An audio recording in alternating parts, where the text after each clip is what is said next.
Muy bien, le damos la bienvenida entonces a la ministra de Interior que estaba por acá recién. Sí, la vi, pero parece que tuvo que salir.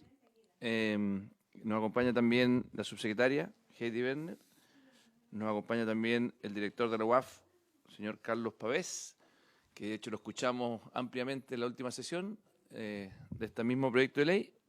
Y nos quedó pendiente, porque como partimos con la UAF, nos quedó pendiente la ministra del Interior. La idea es que hoy día también, después de que escuchemos a la ministra, podamos abrir un plazo de indicaciones para que efectivamente ya de vuelta de ese plazo de indicaciones podamos proceder a votar. Aprovechando que está la bienvenida ministra, aprovechando que está la subsecretaria también, Heidi, manifestarle que ayer tuvimos el Consejo Fiscal Autónomo y quedamos bien preocupados. Le quiero anticipar que quedamos bien preocupados por las holguras fiscales. Entonces, con la mejor disposición que ha tenido siempre esta comisión, le manifiesto con mucha preocupación que sentimos que las holguras están muy estrechas. Entonces, probablemente tengamos una conversación con usted, subsecretaria, y con el ministro de Hacienda para poder evaluar bien si es que estamos proyectando bien los ingresos del próximo año. Eso como tema previo a ayer, que fue muy buena la reunión, yo creo con muy buen tono, nadie está tratando de hacer algún tipo de análisis negativo, pero estamos preocupados. Así que bienvenida, ministra Carolina Toá. Estaba anticipando que la vez pasada escuchamos al director de la UAF y nos quedó pendiente su presentación y la idea es poder abrir un plazo de indicaciones para este proyecto posterior a esta sesión para que lo podamos entrar a votar de aquí a un par de semanas más. Así que, ministra, le damos la bienvenida y entiendo que viene con el señor Rafael.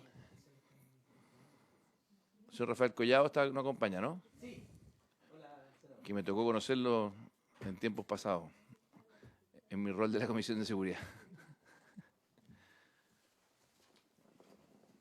Presidente, están instalando Está la instalando la presentación. presentación. Si quiere puedo cantar, entonar algún tema mientras puedo comentar. Perfecto. Necesito que me manden, si pueden, el link al Zoom. Bueno. Si quiere, mientras avanzamos con lo suyo, ministra, tal vez alguno de los senadores que quiera hacer un comentario previo sobre este mismo proyecto de ley. No sé si es que el señor Coloma había manifestado algunas preocupaciones para ir adelantando tiempo. Para adelantar tiempo, presidente, sí. Bienvenida, bueno, saludo a la ministra, digamos, y a la subsecretaria. A mí lo que me pasa es que yo he estado revisando, ¿verdad? Es que no estuve en la otra instancia, a pesar que oí algunas de las discusiones que se hicieron, particularmente en defensa. Digamos. A mí lo que me preocupa, digamos, es que más allá del día de fuerza, hay mucho tema que está resuelto en forma distinta en otras leyes o que a mi juicio debería estar en otras leyes. Ejemplo, el secreto bancario de la UAF. de la UAF. Nosotros acabamos de tener una larguísima discusión respecto a cómo regular el secreto bancario que fue acordado respecto de impuestos internos por un objetivo muy parecido al que se planteó. Así se estableció en su momento. Si el ministro, usted me pone cara de que no, pero el director de impuestos internos dijo que era para efecto de, entre otras cosas, velar por la ruta del dinero. En la CMF fue una larga discusión respecto de cómo acceder al secreto bancario, está cambiando las normas también de secreto bancario. Después, en tercero, hay un modelo de compliance ambiental en este proyecto que yo no lo encuentro en lo personal, nada que ver con el proyecto de su sistema de inteligencia financiera. Hay otro proyecto vinculado a puesta en línea que estamos respecto de un proyecto que todavía no está se está discutiendo. Entonces, no sé cómo poner referencia a algo que es una discusión pendiente en otra instancia. El otro tiene que ver, bueno, otros son cosas más específicas, digamos, respecto de otros temas particulares. Pero yo manifiesto mi preocupación, digamos, porque yo lo encuentro algo misceláneo a esta legislación, en circunstancias que yo creo que uno tiene que tratar de buscar es generar así se planteó por su parte, digamos, un subsistema que tenga un nervio propio y no que modifique otras normas que ya han sido resueltas de manera distinta. Yo por lo menos voy a hacer... Yo por lo menos voy a hacer fuerza en eso, porque no encuentro que tener puras respuestas distintas son por el mismo problema, no es lo más adecuado, o hay otras legislaciones distintas, como puede ser lo ambiental, le pongo eso como ejemplo. Pero bueno, ya entiendo que el sistema está listo para poder... Antes de dar la palabra, yo solo un el, comentario. el presidente me hizo... Sí, digamos, muy bien, que pero ganara- se le agradece al senador Coloma por su habilidad de oratoria. No, yo solamente también quería hacer un breve comentario antes de la palabra, ministra, y es que hay una indicación, o hay un tema que a mí me tiene bastante obsesionado en seguir la ruta del dinero, que es que en Chile tenemos el grave problema de que tenemos, no sé, usted tendrá las cifras mejor que yo, pero serán 500.000, 400.000 migrantes que son fantasmas, o sea, en el fondo no están, funcionan en el mundo ilegal, funcionan en el mundo informal, que no tienen cuenta, no pueden abrir cuenta corriente. Entonces, además, como no pueden abrir cuenta corriente, los forzamos a que le pidan a otro que abra una cuenta corriente por ellos. Entonces, es un mundo completamente... Entonces, si queremos seguir a los delincuentes, a las bandas, y no podemos forzar a que esa gente tenga cuenta corriente, el peor de los mundos. Y esto no significa que lo regularicemos. Bienvenido. No, si nos pasó todo el drama. Lo comentamos largamente. Entonces, ministra, mi única preocupación es que hay una indicación que hemos trabajado con el equipo legislativo, que nos encantaría, pero requiere el patrocinio del Ejecutivo, que es para que efectivamente las personas en situación migrante ilegal, o sea, que estén ilegales en Chile, todavía no están regularizados, puedan, y los forcemos casi o tengan acceso a cuentas bancarias, porque es la única forma de poder seguirlo, la ruta del dinero. Hoy día estamos como forzando la informalidad y forzando la ilegalidad en la ruta del dinero. Entonces, se lo manifiesto como una preocupación. Entiendo que hay buena disposición del Ejecutivo, pero no nos han dado la respuesta de si es que están disponibles o no para ingresar a esa indicación, que yo creo que sería muy sana para todos, particularmente en un proyecto de ley que busca perseguir el crimen organizado y seguir la ruta del dinero. La escucho, ministra, la escuchamos para que pueda presentar. Gracias, presidente. Bueno, me interesa mucho analizar el tema que menciona.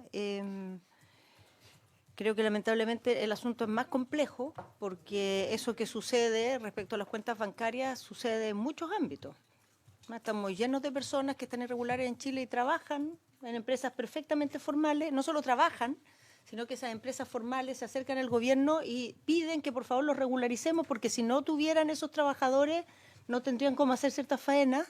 Entonces nos estamos un poco sacando la suerte en el solitario, pensando que resolvemos algún problema manteniendo cientos de miles de personas viviendo en el país sin ninguna herramienta real para que dejen de hacerlo mientras funcionan en la irregularidad, y eso tiene impactos negativos que podríamos manejar de otra manera. Pero creo que requiere una conversación más amplia, lamentablemente, porque cada vez que uno agarra alguna de esas hebritas, evidentemente se abre este tema mayor que está detrás. Incluso le diría algo más, que lo conversamos el otro día, algunos de los integrantes son aquí parte de la Comisión de Seguridad, no, creo que no, en la sesión que tuvimos en Cerro Castillo con el presidente, con las comisiones de seguridad. En Chile hay una lista de 30.000 personas para expulsar. Y todos los años ponemos acento en cuántas se expulsaron. Entonces, al poner acento en cuántas se expulsaron, las policías tratan de expulsar los más posibles. Pero en un número de 30.000, en los años mejores o años peores, al final nunca expulsamos en un año más de los nuevos expulsados que generamos ese año. Entonces, hasta que no hagamos de esa lista un grupo de prioritarios y nos concentremos en esos expulsados y no en el número genérico dentro de los 30.000, de nuevo nos estamos sacando la suerte en el solitario, ¿verdad? Porque cuando uno le dice a la policía, deme un número alto, va a buscar el más fácil de expulsar. Cuando usted le dice, busque el sujeto peligroso, va a ir a buscar el que cuesta más hallar, pero que más vale la pena expulsar. Entonces, en todas esas cosas hay que hacer una conversación mayor. Voy con esto. El senador Coloma hacía referencia a otras temáticas que están en este proyecto. Efectivamente, aquí, dada la temática de que se trata, se aprovechó de incorporar algunos temas que están relacionados, pero nadie tiene duda, presidente, a través suyo, que el corazón del proyecto es este, ¿no? Que de lo que se trata este proyecto principalmente es de hacer que una serie de organismos que están, digamos, bajo la dependencia del Ministerio de Hacienda sean organismos colaboradores del sistema de inteligencia del Estado, especialmente en el marco de una legislación que se está tramitando en paralelo, que es la Ley de Inteligencia del Estado. Entonces, es muy oportuna esta conversación, porque al ritmo que vamos, podríamos muy próximamente despachar en segundo trámite la Ley de Inteligencia del Estado de hacer avanzar este proyecto de manera que cuando el otro entre en vigencia a poco andar, este entre a regir también y el nuevo sistema parta con este subsistema ya habilitado. Voy a tratar de explicar a qué nos referimos. Esto no se lee nada allá, no se lee nada acá. No, nadie lee nada. Que no sé por qué las pantallas las hacemos. Mire qué mejoría más significativa. Con su lectura, ministra, y nosotros... Yo les recomiendo que revisen los papelitos que tienen en su escritorio para Ya. poder leer mejor.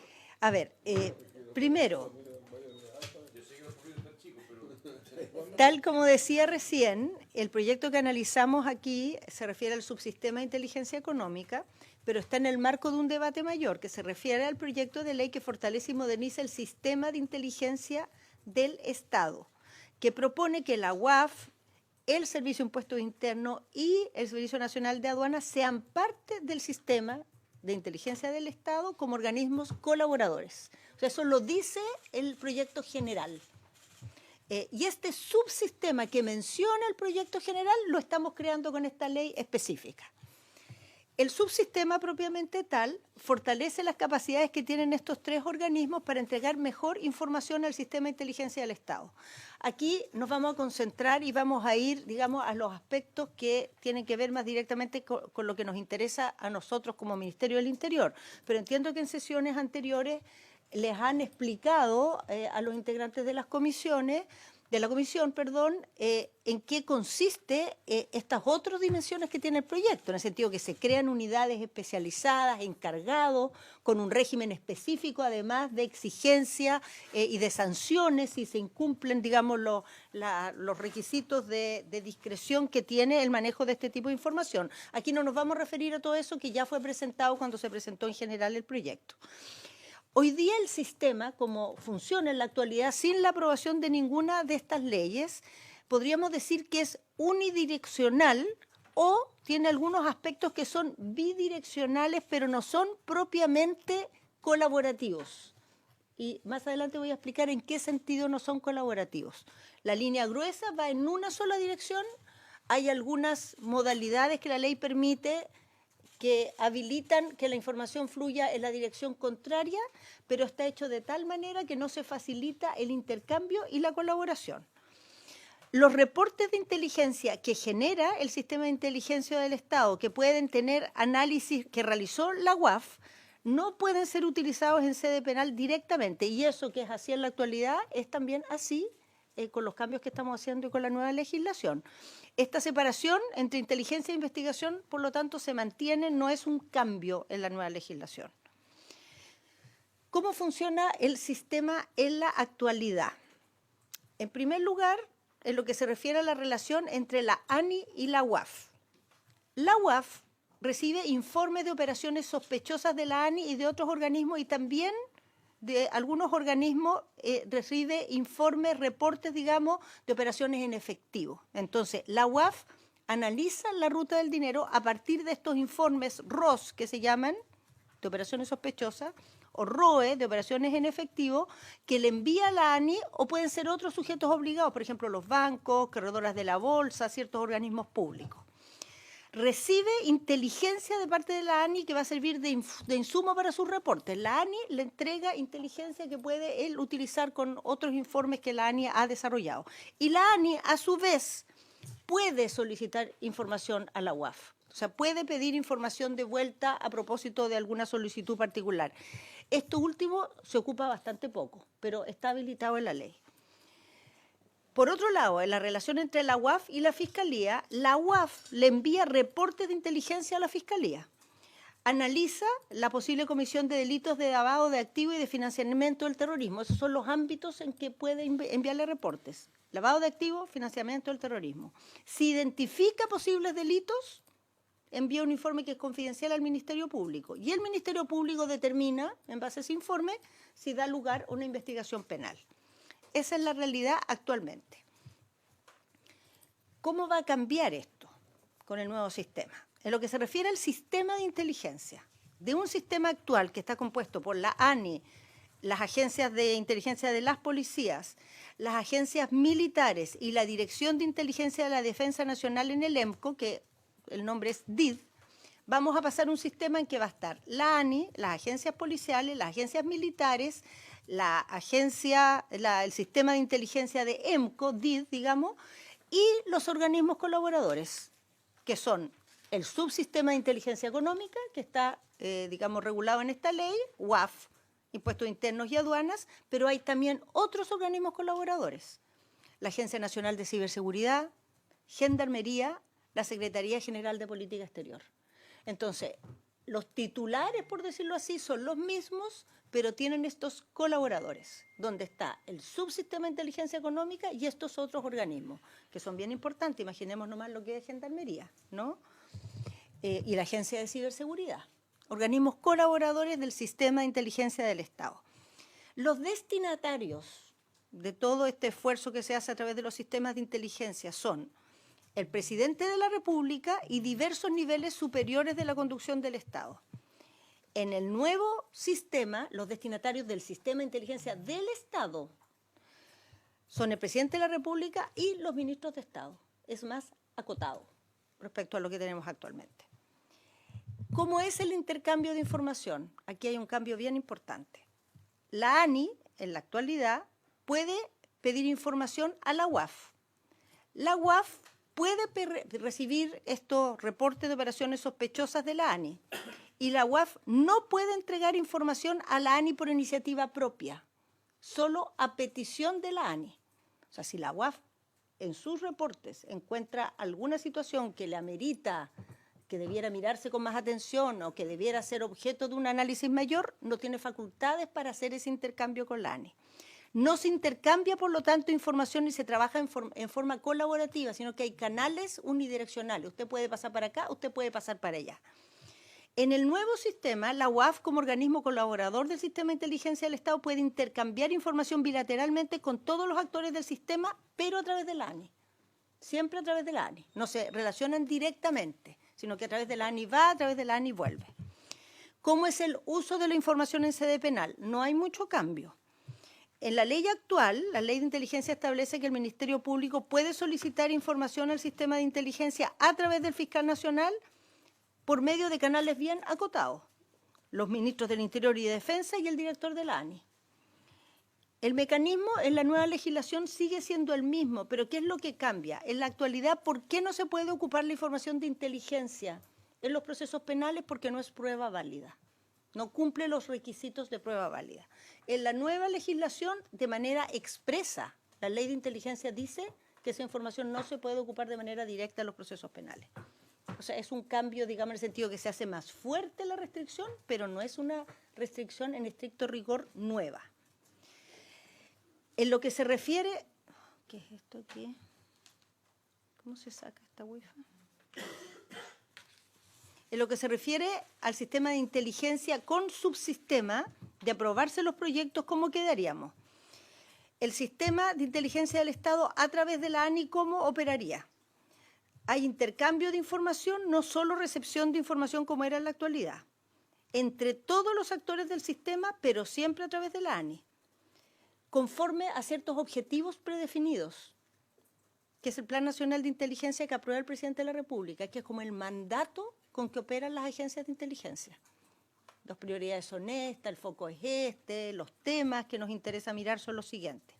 Se crea un sistema de clasificación y resguardo del secreto de la información. Hoy día eso no existe, porque en los sistemas más sofisticados que el nuestro hay distintas categorías de reserva que se ocupan de distinta manera de acuerdo al grado de reserva. Aquí simplemente hay un grupo general de información reservada. Hay prohibición directa de uso en investigaciones penales, de manera explícita, como les decía, que hoy día no están así. Y además hay un estatuto especial para el personal del subsistema que está coordinado con el estatuto del sistema general. Eso está en este proyecto. Y el subsistema de inteligencia económica tiene estos tres, digamos, componentes que he mencionado, en los cuales el punto focal es la UAF. La UAF en el nuevo sistema. Aquí ya específicamente cuál es su rol. Una cosa importante es que la manera en que opera la UAF hoy día está concentrada en delitos ligados al terrorismo, al lavado de activos y también a al uso de armas de destrucción masiva. en la nueva ley, su ámbito de acción se expande al crimen organizado. Eso, del punto de vista del aporte a la seguridad, es un salto gigantesco. En el eje 2 de la Política Nacional contra el Crimen Organizado, que es una política que está vigente en Chile desde diciembre del año 22, esa política tiene 10 ejes. El segundo eje de esa política es desbaratar la economía del crimen organizado. Y todo esto que estamos haciendo acá es tributario, digamos, a ese objetivo de la Política Nacional contra el Crimen Organizado. Es clave la UAF como aporte en todo este esfuerzo porque hay una serie de herramientas nuevas que nos ha dado la ley, que son muy potentes para desbaratar la economía del crimen organizado. Estas normas nuevas se han incorporado en 3 leyes que tenemos vigentes hace poco tiempo. La nueva ley de narcotráfico, la ley de crimen organizado y la ley de delitos económicos. Pero esas herramientas, para funcionar, requieren varias cosas, ¿no? Pero no solo estas que estamos mencionando acá, la verdad, son potentes, pero hay que prepararse para darles, digamos, una utilización activa. Pero una de ellas fundamental es que la UAF se active de manera mucho más amplia como colaborador en el esfuerzo del combate al crimen organizado. Estos instrumentos son la destinación provisional de los bienes incautados, que permite entregárselos a distintos organismos públicos, la enajenación temprana de bienes incautados en caso de vehículos motorizados o otros que puedan seguir siendo utilizados para la comisión de delitos, el comiso de ganancias provenientes del delito, y a través de esto el Ministerio Público puede solicitar que se incauten ganancias directas del delito y también respecto de terceros que las hayan adquirido conociendo el origen ilícito. Y por último, el comiso de ganancias sin condena previa, estableciendo la posibilidad como una medida cautelar. Antes de la condena se comisan las ganancias. Entonces, todos estos instrumentos van a operar y hacerse más efectivos en la medida que vayamos fortaleciendo estas capacidades. Aquí ya vamos al alzamiento del secreto bancario. El alzamiento del secreto bancario en, digamos, materias de esta naturaleza es un estándar bastante amplio el hacerlo de manera directa por parte de los organismos encargados en los países que son parte del Grupo de Acción Financiera GAFI de la OCDE, como Argentina, Brasil, Colombia, México, Uruguay, Perú, Canadá, China, Finlandia, Francia, Alemania, India, Italia, Países Bajos, Noruega, Reino Unido, entre varios más. En el caso de Estados Unidos es así para una serie de actividades relativas a delitos económicos. Países del GAFI que no contemplan la posibilidad directa de levantamiento del secreto bancario y exigen autorización judicial, solo Chile y Australia. Australia. ¿Y cómo opera hoy esto? Debido a que hay, digamos, este requisito. Hoy, sin que esté incorporado el objetivo de crimen organizado. O sea, hay que imaginarse esto mismo operando cuando esté autorizado el objetivo de crimen organizado.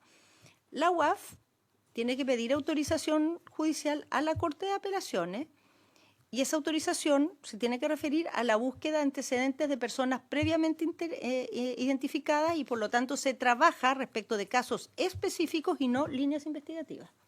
Vamos a este caso.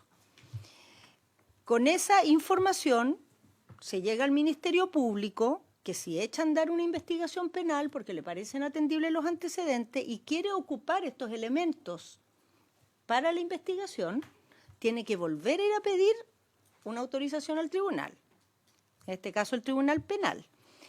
Esto es requisito para poder volver a levantar la información, volver a ir a la cuenta bancaria, volver a ir a donde sea necesario, levantar el secreto bancario y poder recaudar nuevamente esa información. Y solamente en ese caso va a construir prueba lícita que se va a poder presentar en el juicio. El Ministerio Público, en base a eso, hará imputación de delitos por lavado de activos y delitos base cometidos en torno a, digamos, criminalidad organizada. El Tribunal de Garantía podrá ahí definir medidas como la destinación provisional, la enajenación temprana, el comiso de ganancias. Esto quiero que lo veamos en un caso concreto, en una experiencia, digamos, que hemos vivido hace poco tiempo, con motivo, ¿se acuerdan de esa seguidilla de delitos que tuvimos en La Pintana? Que estaba habiendo varios delitos y había que entender qué estaba pasando ahí, un homicidio, otro homicidio, y hay que ver qué está pasando, pero este caso, como es creación de aquí del asesor, le voy a pedir a él que lo explique. ¿Cómo opera actualmente y cómo operaría con el nuevo sistema? Miren la diferencia de casilleros.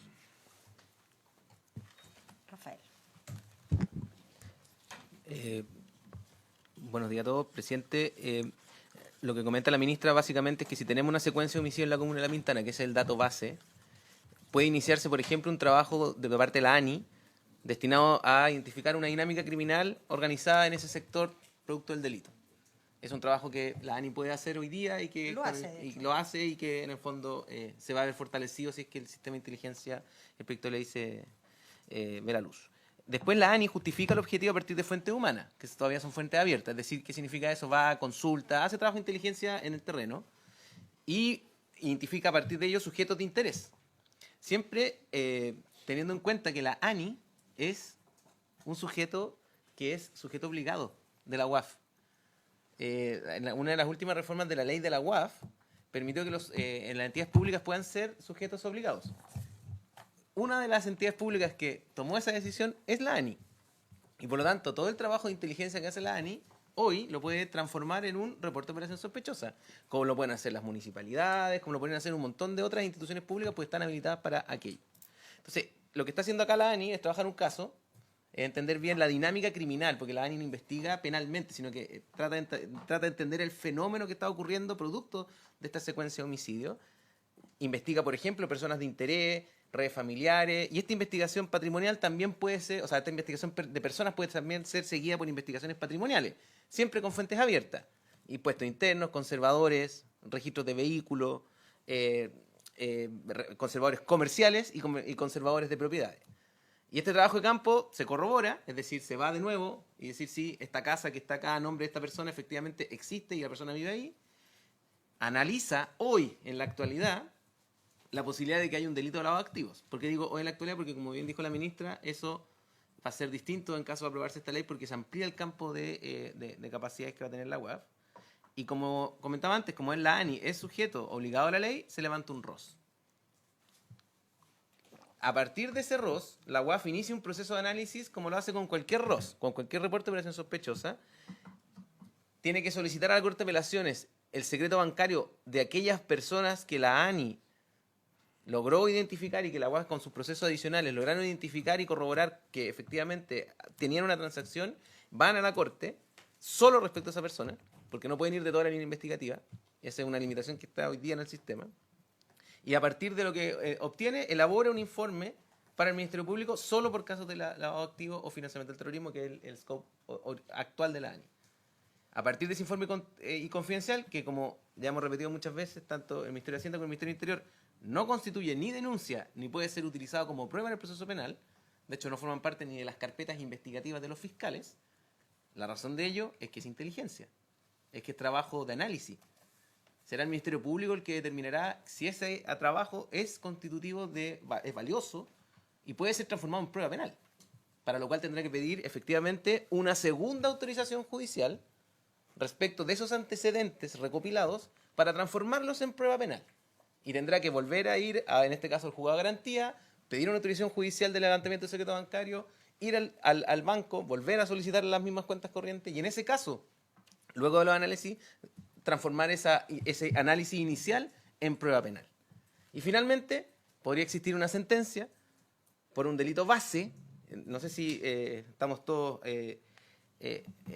en sintonía con ese concepto, pero básicamente la ley de lavado de activos y financiamiento del terrorismo funciona con que existen delitos base, son muchos, un número importante, a través de los cuales se puede estratificar, se puede concretar una estrategia criminal adicional que es lavar el dinero obtenido por ese delito base, pero siempre limitados hoy a que esos delitos base hayan efectivamente tenido esta estratificación y que exista lavado de activos o financiamiento del terrorismo, no directamente.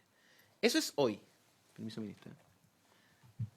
Eso cambiaría radicalmente en el caso que se aprobaran las leyes de inteligencia, pero particularmente se aprobara esta ley de subsistema de inteligencia económica. ¿Por qué? Porque de las... no me acuerdo cuántas... Son como 15 cajitas, pasamos a 7 cajitas. ¿Por qué?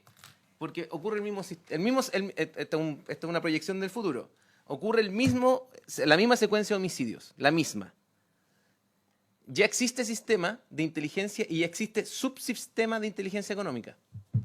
¿Eso qué significa? que esa dinámica probablemente ya forma plan del plan de inteligencia, probablemente ya tiene una destinación a nivel de inteligencia policial y por lo tanto ya se está banalizando. ¿Qué significa eso? Que la ANI y la UAF ahora como colaboradora del sistema de inteligencia del Estado, va a tener un trabajo colaborativo con la ANI. Por lo tanto, ocurre la secuencia de homicidios en La Pintana y en vez de hacer la unidireccionalidad, va a ocurrir un trabajo bidireccional de aprobarse este proyecto y de aprobarse también el proyecto de inteligencia. ¿Por qué? Porque la UAF realizaría ya derechamente inteligencia económica junto con las fuentes cerradas que le puede otorgar el Servicio de Impuestos Internos y Aduanas, porque ese es el objetivo, generar inteligencia, no prueba penal, y ese informe, simplemente producto de este intercambio de información, es decir, mucho más simple, pasaría al Ministerio Público. Y ahí el Ministerio Público tendrá que tomar la decisión si hay información relevante que pueda transformarse en un caso. Y iniciar recién ahí una investigación penal. Y en ese caso, si es que esa información requiere del levantamiento del secreto bancario, bueno, solicitarlo al tribunal, si es que esa prueba es necesaria para condenar a una persona.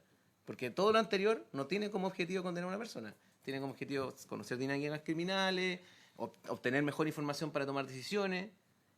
Pero el que toma la definición de que una persona tenga que ser enjuiciada, procesada, es el Ministerio Público. Y por eso es que es tan importante que el Ministerio Público efectivamente pida las autorizaciones judiciales que sean necesarias en materia económica como en otras materias, para realizar una interceptación, una escucha, etcétera. Eso también tiene que ser con ese tipo de solicitudes. Disculpe, Rafael, el senador García me pide una pequeña introducción y el senador Coloma también. Perdón. Sí, solo para terminar, sentencia y comiso de ganancia sin necesidad de tener el delito base. Y con eso era lo que quería comentar de los dos casos. Que esto está muy interesante, por eso los senadores quieren pedir la palabra. A ver, a mí me queda la duda. Yo entiendo que la unidad de análisis financiero lo que hace es básicamente inteligencia. Pero ellos tienen una información que es valiosa y que probablemente nadie más la tenga. ¿Ellos pueden hacer denuncias ante el Ministerio Público? Denuncias. No, bueno, está el director, pero... Por su intermedio, presidente, como unidad de análisis financiero, evidentemente nos pesa la obligación general de denuncia o el deber de denuncia cuando tomamos conocimiento de conducta que puede revestir ese carácter. Pero el sistema está diseñado y todas nuestras funciones y el mandato central está destinado a que participemos de este proceso de recepción de reportes de operaciones inusuales y de la derivación de esa información procesada como informe de inteligencia, que tampoco, como se ha mencionado acá y lo hemos dicho en otras oportunidades, no son denuncias propiamente tal, porque el contenido inicial de ese reporte tampoco tiene los elementos necesarios la gran mayoría de las veces como para poder generar una denuncia a partir de ello. Pero evidentemente, si en el ejercicio de nuestras funciones encontramos antecedentes que pueden ser constitutivos de delito, los tenemos que denunciar, pero son situaciones muy excepcionales y que están fuera del ámbito del proceso que está regulado legalmente en lo que es el proceso de inteligencia. Gracias, presidente. Ministro, yo le entiendo todo lo que usted plantea respecto de una nueva dinámica que hay para combatir el crimen organizado, básicamente con temas que hemos visto en otras leyes, como son los decomisos anticipados, las enajenaciones tempranas, los comicios sin condena, que ha sido larga discusión, pero está resuelto de una manera adecuada. A mí lo que no me puede calzar, y eso se lo planteo con transparencia, se lo planteé, es que respecto al secreto bancario, que usted le da una importancia, digamos, muy relevante, se quiera cambiar una regla que de mi perspectiva no genera ningún problema para todo lo que usted me han descrito, para todo. A menos que se quiera cambiar un paradigma respecto a la naturaleza de la privacidad de la vida, que yo por lo menos no comparto. El secreto bancario, igual que el secreto del WhatsApp o cualquier secreto, son garantías respecto de las reglas de privacidad de la persona, que son reglas generales, que a usted, a mí, a todos nos protege, digamos, porque por naturaleza no son disponibles para un tercero, son temas privados. ¿Admite excepción? Sí, admite excepción. Y esa excepción es cuando hay una sospecha fundada.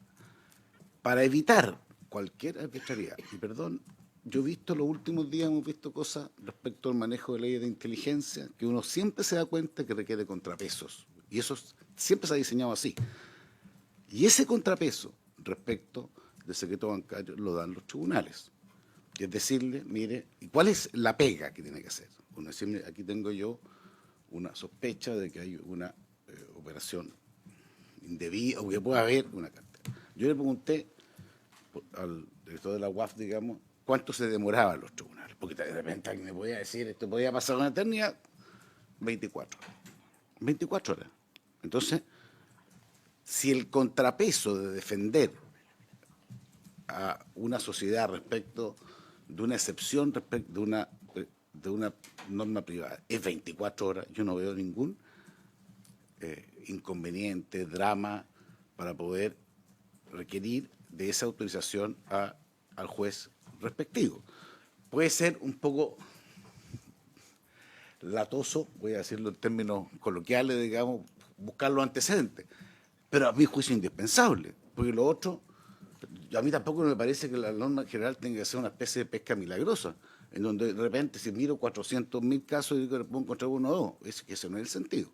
El sentido del alzamiento es cuando tiene un fundamento respecto a una alteración, porque yo puedo decirle que a todo el mundo, cualquiera, todos los, no sé, el día de mañana, los gerentes, los ministros, los subsecretarios, no sé, cualquier actividad, los empresarios, los trabajadores, los sindicatos, pero no es esa la idea. La idea es siempre que uno tiene derecho a la defensa, a su intimidad, y insisto, son 24 horas se demoran los tribunales para acceder a... Y usted me dice que, su asesor me dice que una vez hay que pedirlo 2 veces. Bueno, se pedirá 2 veces.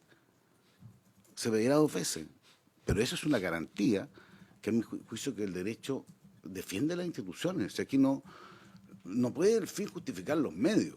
Y yo creo que aquí tiene una garantía que, y insisto, yo no sabía el dato de cuánto se demoraban, porque pensé que podía de repente generarse un inconveniente de 24 horas. Y con un agregado, hay un fallo del Tribunal Constitucional muy antiguo, muy interesante, en que dice que lo único que no se puede cambiar es el tema de los datos bancarios. Porque si usted dice, oye, que en este tiempo yo voy a poder rehacer mis cuentas, eso no se puede, eso no se rehace. O sea, lo que usted hace se queda para siempre. Entonces no tiene ni una opción de que haya una alteración, como sí puede pasar que le borran un WhatsApp, que eso sí puede ocurrir, digamos, respecto a y se hace, o que le alteren una carta. Antes usaban las cartas, ya no, digamos, ¿se fija?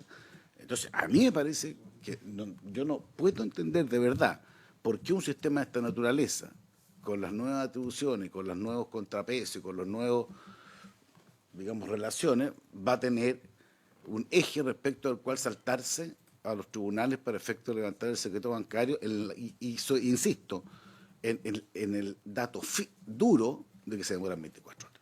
O sea, eso a mí no me calza por ningún lado, estimado presidente. Esto lo discutimos harto nosotros a través del tema tributario, donde, insisto, también el director de Impuestos Internos dijo 2 cosas, uno era para efectos tributarios y otro para vigilar la ruta del dinero, y ahí preguntamos cuántas veces habían rechazado los tribunales este tipo de requerimiento. Nunca, no lo habían rechazado. Y el director de la UAF, y tiene sentido, dice que cuando es la UAF es más rápido, porque puede haber, es distinto que para otros efectos. O sea, a mí esa parte de la oración no me calza con el resto del proyecto, y yo considero fundamental defender el rol de los tribunales en algo tan simple como es autorizar una excepción a un derecho constitucional que está hoy día defendido en nuestro país.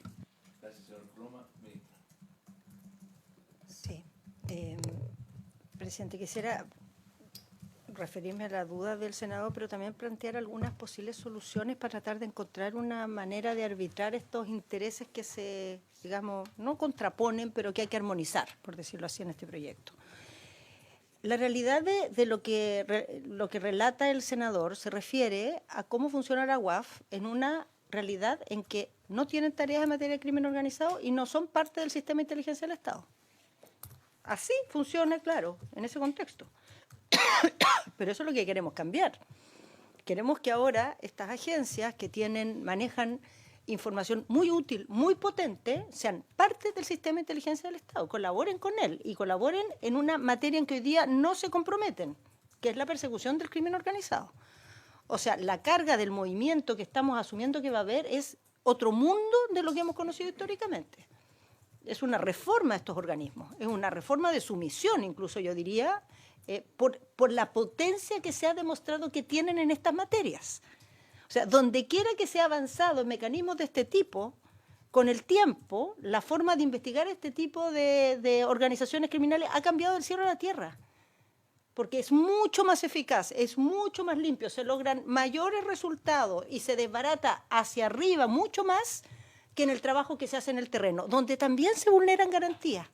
Porque hoy día a una persona le pueden pedir control de identidad, le pueden registrar sin pedir la autorización a ningún tribunal en la calle, porque consideramos que es importante, porque puede estar cometiendo un delito, pero esa vulneración, que es mucho mayor, porque es corporal, la verdad es que tiene un rendimiento del punto de vista de la persecución de este tipo de criminalidad ínfimo al lado del rendimiento que esto tiene. Entonces, por eso vale la pena. Ahora, tenemos maneras de encontrar una forma de avanzar en la dirección que estamos proponiendo, tomando algunos resguardos mayores de lo que están propuestos originalmente. Sí, hay algunas maneras. Por ejemplo, podríamos pensar que haya autorización judicial, pero no respecto al caso a caso, sino a líneas investigativas. Estamos observando situaciones anómalas, qué sé yo, en el movimiento de la venta de madera en la provincia de Malleco. Entonces, metámonos ahí. Y autorización general respecto de eso, no de cada sujeto. O bien autorización posterior. Se sabe de un movimiento, es importante actuar en ese instante y ver ese movimiento sin esperar ni 24 horas, pero después hay que informar al tribunal y si el tribunal dice que no queda autorizada esa operación, no se puede usar. No se puede usar la información, no se puede compartir con los otros organismos de inteligencia.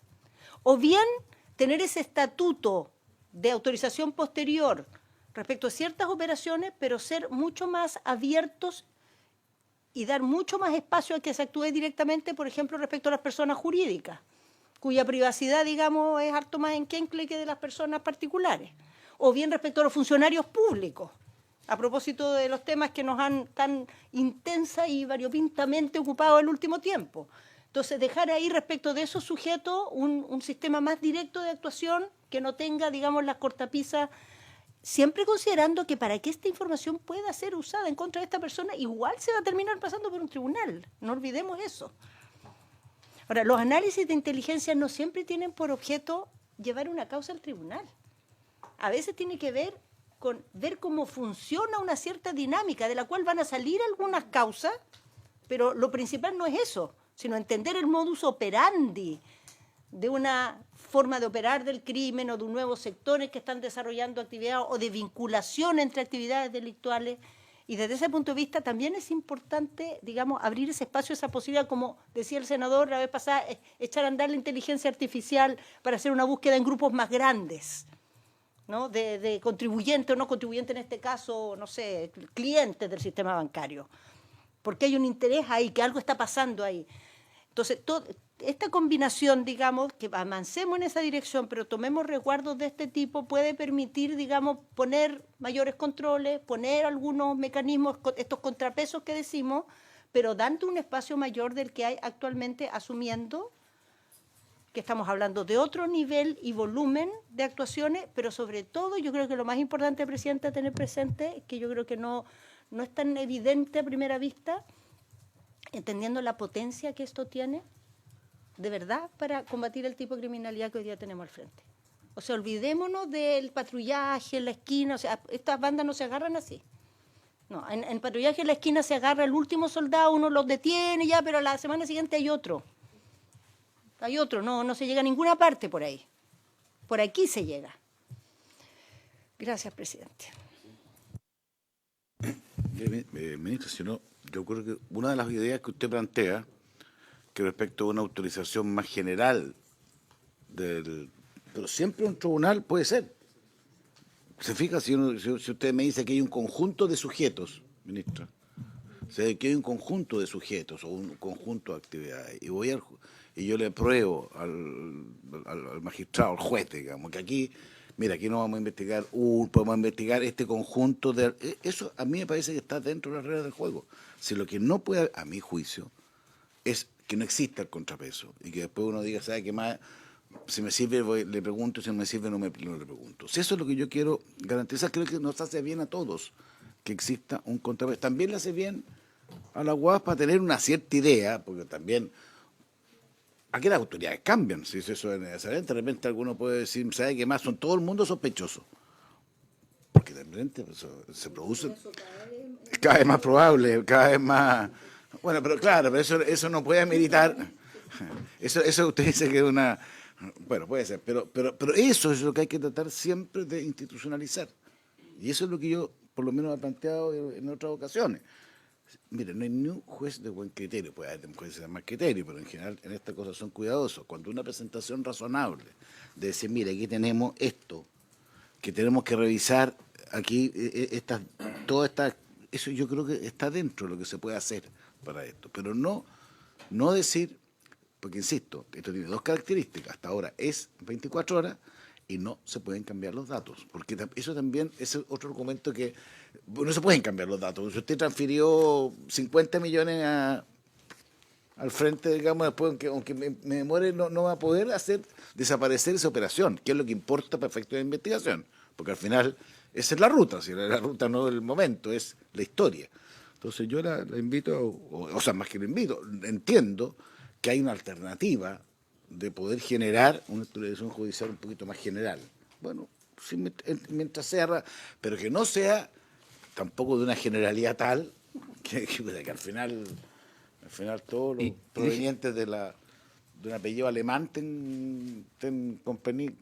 digo alemán porque Oiga, aquí, por favor. digo alemán porque justamente está gobierno y oposición aquí, Más respeto. suizo-alemán, digamos, estén comprometidos en esa obligación. Es que esto es bien importante porque a mí, mire, ¿sabe lo que pasa? Yo me he tocado leer harto, digamos, respecto de este tema, porque es un tema muy importante. Y si uno aprende de los temas de inteligencia, que la inteligencia, si uno no establece los bordes anticipadamente, después se desbordan y los problemas son bien dramáticos. Entonces, por eso que este minuto de poder, cuando uno está iniciando un sistema, de saber exactamente y no después encontrarse con que se vulneren garantías. Uno dice, ¿y a nadie se le ocurrió que aquí podía pasar esto?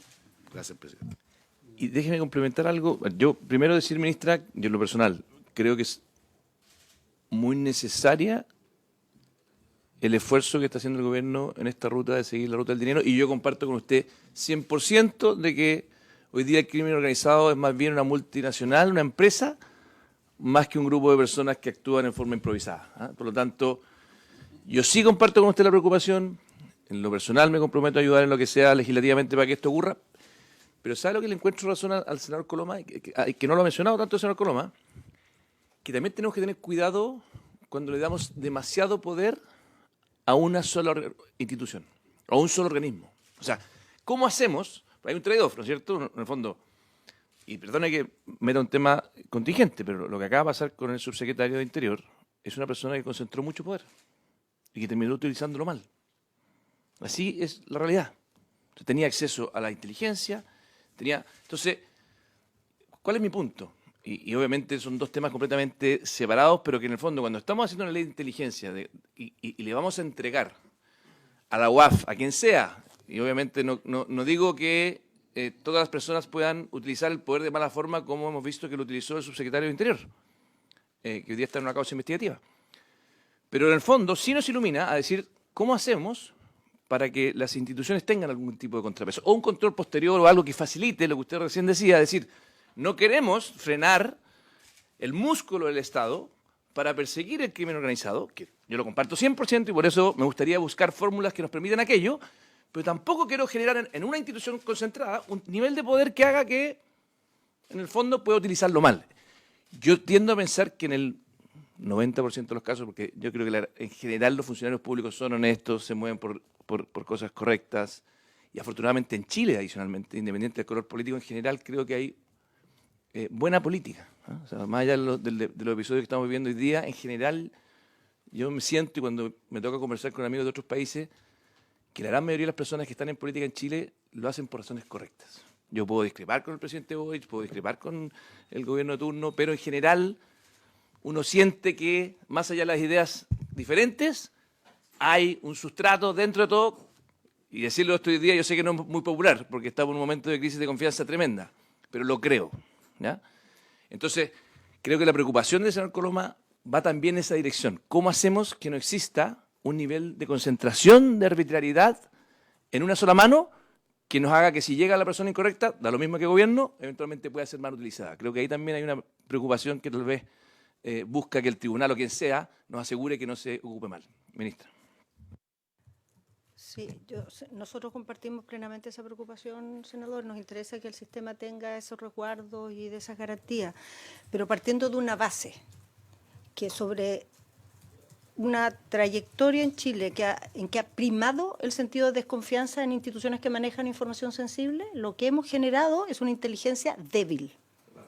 Y cada vez que hemos tratado de fortalecerla, esto se ha trabado en el Parlamento. O sea, el proyecto de inteligencia del Estado lleva 8 años en la Cámara de Diputados y está a punto de ser despachado, precisamente porque se ha empezado a ver que esta desconfianza para allá y para acá entre los organismos del Estado a alguien favorece, pues, que es la criminalidad. Entonces, para proteger que no vaya a hacer cosa que se use mal, no vaya a hacer cosa que el día de mañana alguien filtre la información, no sé qué cosa, en la práctica, ¿qué es lo que tenemos? Que la inteligencia es débil, insuficiente para lo que se requiere. Y creo que es importante no extrapolar cosas de los casos que hemos conocido. Porque si efectivamente el subsecretario se comprobara que utilizó mal sus atribuciones de inteligencia, es que la utilizó mal, cometió un delito. No es que el sistema permitía que lo hiciera, no. Querría decir que cometió un delito. Ahora, dado que esto pasó, si termina confirmándose que así fue, hemos pensado, por ejemplo, en la ley que se está tramitando, que las autoridades que tienen atribución para pedir informes de inteligencia, les pongamos, cuando piden informes de inteligencia que se refieren a sí mismos, que la pueden pedir, tengan un chequeo de 1 segundo. La ley no lo contemplaba. Aquí hay 1 segundo. Si tú vas a pedir información respecto a ti mismo, que alguien diga, válido, es un interés del Estado esto, no un interés personal. Se puede hacer. Pero si lo que pasó efectivamente estuvo mal, no es que el sistema no lo contempló, no, sería una ilegalidad y tendría una sanción. No está permitido ese uso de la inteligencia. Bueno, nosotros nos gustaría, si se llega a un acuerdo por un plazo de indicaciones, presidente, proponer estas distintas fórmulas, en el fondo que nos parecen todas válidas, o sea, dejar bien laxo respecto, o sea, bien laxo, no quiero ocupar esa palabra, más abierto respecto a personas jurídicas y funcionarios públicos, establecer en otros casos autorización posterior, entonces cuando hay una urgencia se echa a andar la cosa, pero en el mismo acto se solicita el permiso que llegará al día siguiente, como dice el senador, dice el 10. Es que claro, pero si el día antes... y si el día siguiente llega, sí, no... Sí, perdón. Y la otra, líneas investigativas, perdón. Me pidió la palabra el senador Insulza hace un rato. Señor, ¿le puedo pedir que prenda el micrófono? Estamos hablando de un tipo de actividad muy restringido y por lo tanto una norma que se va a ocupar muy pocas veces. Pero que puede ocurrir, por cierto. O sea, es perfectamente posible abrir una cuenta internacional, depositar dinero en ella y sacarla en 24 horas. Eso es perfectamente posible. Y claro, a lo mejor vamos a saber qué ocurrió. La cuenta pero ya ocurrió. Y la verdad es que es muy difícil después emplear eso en un juicio si no existe ninguna huella de que ocurrió. Entonces yo por lo menos creo que tenemos que volver atrás respecto de qué es lo que queremos aquí combatir. Porque nosotros, o sea, el crimen organizado tiene estos medios, o sea, hay conversaciones telefónicas entre capos del narcotráfico que usan solamente una vez el teléfono que usan, los dos. Entonces, ese tipo de cosas nosotros no estamos acostumbrados a tenerlas, necesitamos reglas muy especiales para eso. Entonces, yo siempre he sido contrario, lo digo francamente, a cualquier tipo de gestión que no signifique una autorización judicial. Pero francamente también creo que la misma regla justifica alguna excepción, tratándose de grupos criminales organizados tan sofisticados como aquellos con los cuales tenemos que lidiar. Eso quería decir yo. Estoy de acuerdo, senador, y además yo creo que buscar un consenso en la dirección de lo que plantea la ministra, considerando que la preocupación del senador Coloma es la siguiente, déjeme volver a marcarla, que es que esto no sea una pesca milagrosa, sino que cada vez que se levante el secreto bancario tenga una dirección.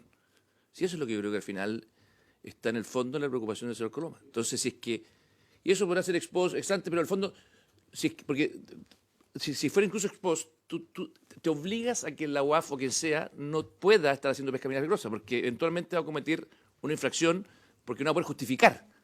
O sea, si es que en el acto mismo que se levanta el secreto bancario, y te insisto, yo recordando que para un proceso penal tiene que ir a tribunales, o sea, de nuevo en un marco de inteligencia, no en un marco de persecución penal de nadie, lo que hay que buscar, ministra, y en el plazo de indicaciones buscaremos la fórmula. Puede ser lo que decía usted antes, que es que haya en un marco de una investigación se amplíe eso y que después se vaya justificando ex post, pero tenga que tener un ex ante de un marco investigativo para que en el fondo tenga borde. Para que en el fondo no sea darle tanto poder a una institución en forma discrecional, sino que es darle poder para lo que queremos que tenga poder, que es perseguir a estas bandas criminales. Yo creo que ese es un poco el borde de la discusión que ojalá los asesores en el proceso de plazo de indicaciones puedan llegar a un acuerdo y que podamos avanzar, porque yo estoy de acuerdo con la ministra 100% de que aquí enfrentamos hoy día, y que es parte de lo que no hicimos hace 10 años atrás, nos está pasando la cuenta, porque estos tipos ya tienen mucho dinero en sus cuentas, ya son muy poderosas estas bandas. Entonces hay lugares de Chile donde el Estado es más pequeño que estas bandas. Hay municipios de Chile donde el Estado es más pequeño que estas bandas. Y además con el riesgo que permea la política. Que cuando ya pasa esa línea, ya el problema es endógeno a las instituciones y ahí sí que es muy difícil salir por métodos democráticos y razonables. Entonces, en fin.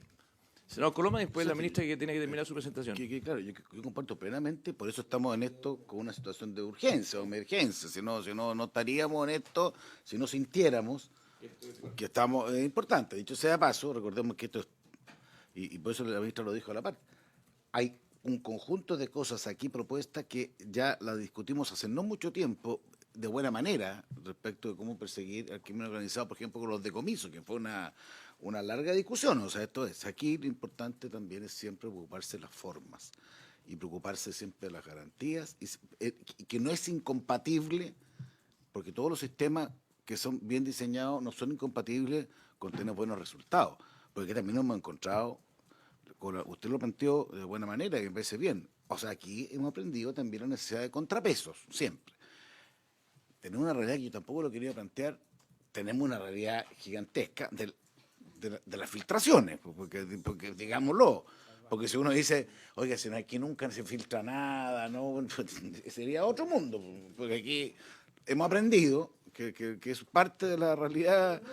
No, pero de aquí, pero el día de mañana puede también filtrar, ojalá, mire, yo toco madera porque si yo soy más, tengo cierta superstición en esta materia, pero nadie le puede decir que el día de mañana no se filtre, porque lo mismo cuando se hizo el sistema nuevo sistema, digamos, penal, el tema de las filtraciones, lo conversamos con el senador García, que somos que aquí como lo más que nos tocó participar, esto era imposible que se filtrara, nada. ¿Te acuerdas que decía, no, esto es porque los alemanes, porque esto es en el sistema alemán, probablemente los alemanes no filtran, digamos, pero aquí, lamentablemente, no es que es que, ¿sabes? Perdona, es que esto se discutió en su momento, digamos, te fijas, y ahí era, no, si sería, y por eso es delito, y por eso pasa. Entonces, por eso uno tiene que aprender, tiene que saber enfrentar los problemas, digo nuevo, no es tan nuevo, pero urgentes, con lo mejor que te ayuda también la experiencia de cómo se resuelven estos problemas y no crean, entre tanto, otro conflicto. Lo que usted plantea, yo voy a insistir en lo ex ante, pero sí entiendo que puede ser más genérico. ¿Sí? Eso yo creo que puede ayudar mucho, de decir, mira, este tipo de acción. Y confianza también que los jueces en esto tienen criterios, no. Y también exigente para usted, en cuanto, usted lo digo, en cuanto a mantener un cierto, hacer un caso que lo amerite. Bueno, pero vamos a avanzar, supongo, en esta línea. Ministra, no sé si terminó la presentación, ¿le falta un poco? No tiene sentido. No sé si el senador García quería intervenir. ¿Senador García? No. Yo quiero intervenir, Pero tiene... algo un poquito distinto, pero ayer no tuve oportunidad. ¿Y puede prender el micrófono, senador García, por favor? Ayer cuando votamos, ya no me acuerdo si fue ayer. ¿Funeral en narco? No, cuando votamos prórroga del estado de excepción. Ah. Yo quería habérselo planteado, pero, a ver, ministra, yo tengo una preocupación, he tenido oportunidad de decírselo también al ministro de Transporte y Telecomunicaciones, porque los problemas de conectividad que tenemos a través de la telefonía Es salvaje. Es tremendo, es tremendo. Nosotros pasamos por Ercilla, pasamos por Coyipulli, pasamos por Victoria y cero, cero, cero. Cuando venimos de Santiago al Paraíso, o sea, no estamos hablando de los caminos al interior de Lonquimay, o sea, y de verdad que en esto hemos retrocedido. O sea, cuando nos dijimos que íbamos a tener 5G, todos pensamos que iba a ser más rápido. Ministra, yo sé que no es un tema suyo, pero estrictamente, digamos, pero tiene que ver con seguridad, tiene que ver con la agilidad de todos los procesos del propio Estado, de los procesos de los particulares. Esto es bien, yo creo que todos nos hemos fijado de que nosotros a veces recibimos los mensajes de un día para otro, porque seguramente la persona que lo emitió no tuvo acceso. Y hoy día que todo lo manejamos por acá. Entonces, Totalmente. yo le pido su buen oficio. Sé que el ministro también tiene mejor disposición. A mí me han dicho cosas como la siguiente. Yo no he podido saber si es verdad o no. Dicen de que, por ejemplo, la ruta 68 es porque la concesionaria no ha querido contratar digamos, con alguna de las empresas que entregan estos servicios de conectividad. No lo ha querido contratar porque es muy caro, no lo sé. Pero o sea, yo creo que ahí falta como una coordinación para poder saber qué es lo que está pasando y cómo podemos resolverlo. Quería dejarle esa inquietud. Sí, senador, tiene todísima la razón y sí es problema mío, porque efectivamente este es un problema de seguridad.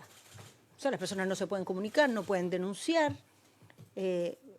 Probablemente también le causa algunas dificultades a quienes están tratando de cometer delitos, pero en definitiva, desde el punto de vista nuestro, sí, seguro que tienen que encontrar una solución.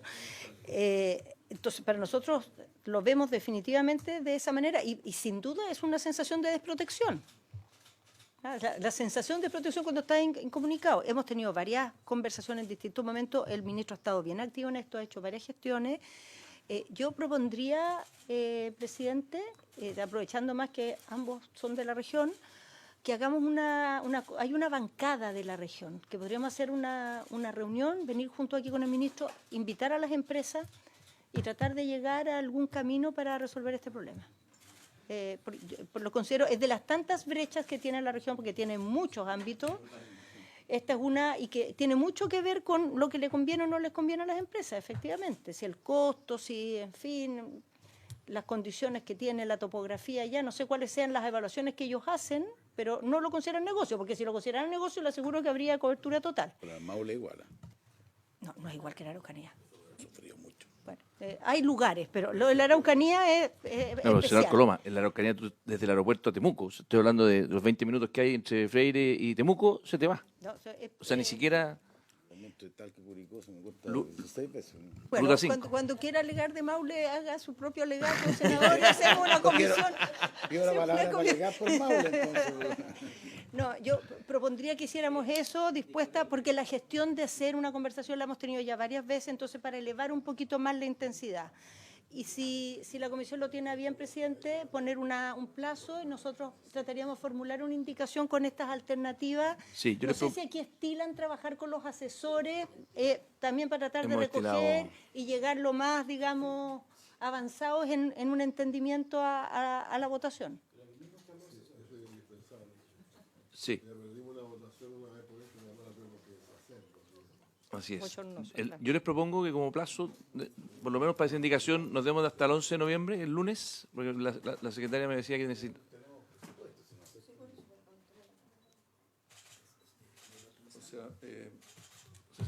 Perdón, bienvenido, ministro Marcel. Sí, no, aquí me estaban poniendo al día. No, quizás se puede aprovechar la ventana mientras el presupuesto está en la Cámara.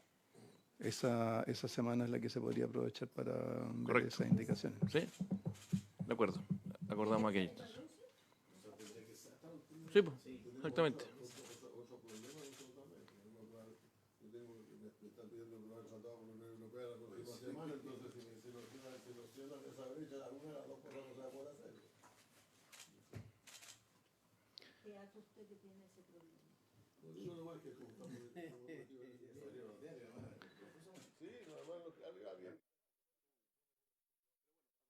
Entonces, esa fecha y la idea, ministra, es que los asesores puedan llegar, ojalá, con el mismo espíritu constructivo que hemos tenido en esta comisión, ojalá algún tipo de acuerdo. La liberamos, ministra, usted, me imagino que tiene varios temas, pero aprovechando que llegó el ministro de Hacienda, no sé si es que tenemos algunos minutos, secretaria, para conversar lo que ocurrió ayer, dado que se nos viene el presupuesto la próxima semana, que tuvimos el Consejo Fiscal Autónomo. No sé si es que eventualmente pudiéramos ocupar algunos minutos, ministro, no sé cómo está su agenda, pero poder conversar un poco de aquello. Gracias, ministra. Que el día de ayer, ministro, bueno, tuvimos al Consejo Fiscal, yo salió la noticia hoy día, pero vimos mucha estrechez sobre todo en la desviación, y que no es nuevo, que usted mismo en su informe de finanzas públicas, hasta luego, don Carlos, bien, gracias por acompañarnos, nos dio cuenta de la desviación que teníamos de la meta del 1,9 al 2,3. El día de ayer, de hecho, el Consejo Fiscal Autónomo estaba con preocupación de que incluso fuese mayor que el 2,3. Entonces, yo no sé si los colegas quieran comentar algo, pero yo por lo menos, aprovechando que está aquí, le consulto. ¿Cómo vio usted la presentación del Consejo Fiscal Autónomo ayer? Me imagino que recibió la información o el informe. ¿Cómo ve el cumplimiento de la meta este año? Que yo creo que en el fondo además acabamos de aprobar la ley de cumplimiento tributario, que tenía un protocolo de acuerdo donde además ciertos de esos recursos tenían ciertos fines. Y lo que a mí me preocupó ayer es que con la información del Consejo Fiscal como que nos dijo, mire, ¿sabe qué? Esto de la ley de cumplimiento tributario era muy positivo, muy necesario, pero nos viene a tapar el déficit que teníamos, no nos va a permitir gastar en los fines que ustedes pensaban que iban a cumplir. Entonces, el presupuesto del próximo año, 2025, que está presentado y que vamos a analizarlo con toda su profundidad, la sensación que nos da es que puede tener unas estimaciones de ingresos muy optimistas, y por lo tanto tal vez lo prudente sea bajar un poco las proyecciones de gasto para que eventualmente, si esas proyecciones de ingresos no se cumplieran, no tuviéramos que tener un frenazo sobre la marcha. También surgió mucho la preocupación sobre el Fondo de Estabilización Económica, de que en el fondo era un mecanismo que se estaba utilizando cuando no se puede aumentar la deuda, como una válvula de escape para poder financiar ciertas cosas. Entonces, antes de darle la palabra, ministro, no sé si algún otro colega, por justicia, y no yo monopolizar la palabra, pero quiero dar la palabra igual, por si alguien quisiera plantear esta inquietud, porque creo que es con la mejor disposición, ministro, pero con una preocupación genuina por las finanzas públicas, que usted además comparte esa preocupación más que ninguno en esta mesa. Así que, senador García primero, después señor Coloma. Muchas gracias, senador. Muchas gracias. Agregar al buen resumen que ha hecho el presidente de la comisión. Impresiones, ya llevamos un mes de haber analizado las partidas presupuestarias, en fin, impresiones que tenemos, y qué bueno que tengamos esta conversación, además. Sí, yo sé que hay otra cosa, pero estoy abusando de su... Pero esto ayuda. Ministro, impresiones que tenemos. Me alegro de que se haya Sí. en la discusión del proyecto de inteligencia económica hayamos encontrado ahí un camino para ir convergiendo, porque nosotros, como ocurre habitualmente, escuchamos las preocupaciones o las sensibilidades que manifiestan los parlamentarios y trabajamos con el Ministerio del Interior, con la UAF, para buscar una alternativa que pudiera conciliar ahí algunas de las preocupaciones que ustedes tienen. Así que eso respecto al punto anterior. Gracias, presidente, ministro, subsecretaria. Mire, justo lo conversamos con la subsecretaria en la mañana temprano, mientras esperábamos que nos permitieran entrar al edificio del Congreso. Impresiones que tenemos, que el aumento de ingresos que está previsto para el 2025 es muy difícil de cumplir. El 825 incluye en parte cumplimiento tributario, que no es el 1.5, el 1.5 es el régimen, pero igualmente creemos que puede haber una sobreestimación de los ingresos, que al final hay que adecuarlo. Ya nos ocurrió este año y ustedes han tenido que disminuir gastos, en fin. Entonces, una preocupación es sobre los ingresos del 2025. 2, el presupuesto de salud. Yo, ministro, me imagino que a usted le llegan los antecedentes, pero la verdad es que la situación que se está viviendo en muchos hospitales es dramática. O sea, están paralizando tratamientos oncológicos porque se acabaron los remedios, se acabaron los insumos, y porque simplemente agotaron los presupuestos y por lo tanto no pueden seguir comprando. Entonces, ¿cuál es la impresión con la que también tenemos? Es de que los presupuestos que aprobamos para salud no alcanzan a cubrir todo el año y eso genera un problema a la ciudadanía bastante serio. Y a eso, por supuesto, se agrega el informe de ayer del Consejo Fiscal Autónomo, que en el fondo nos estamos desviando de las metas y por lo tanto no va a ser fácil.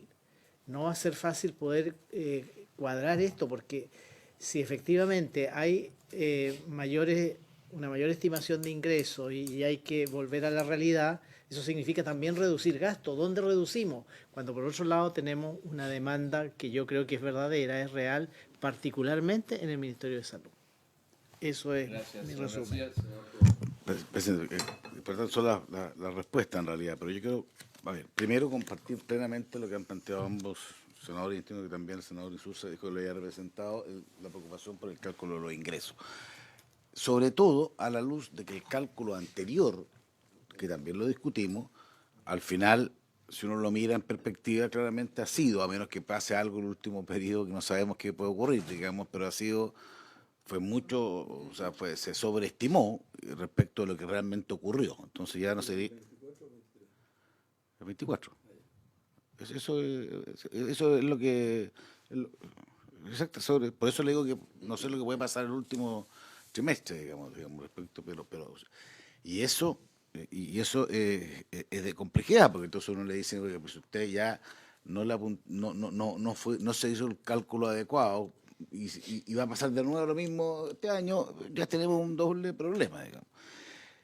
Segundo, es un tema que para mí es muy relevante, por lo menos, porque ahí creo que lo voy a plantear en la mixta, que es cuando ocurrido eso, porque esto de alguna manera también, presidente, lo habíamos advertido, o sea, los técnicos dijeron, y por eso limitamos la deuda en un momento determinado, la lógica de que eso supusiera también restringir el gasto, pero al final lo que hizo el gobierno es usar el FES, y yo ahí sí que me siento vulnerado, por lo menos, respecto a lo que ahí se había conversado, porque uno no saca nada con hacer un esfuerzo para limitar la deuda, tener mejor diseño fiscal y eso se hace que el FES hoy día esté en 3.500 millones, de esa manera, digamos, se usaron 2.300, hay unos 600 millones que se entienden, digamos, pero lo otro no, que no sea compensar deuda, y así vamos a quedarnos con el término, así como vamos, este gobierno va a terminar con, no sé, con un FES muy bajo este es el tercero que dijo ayer el Consejo, con cero holgura para el gobierno anterior. Nadie sabe quién va a ser el próximo gobierno. Cero. ¿Ah? El gobierno siguiente. ¿Qué dije?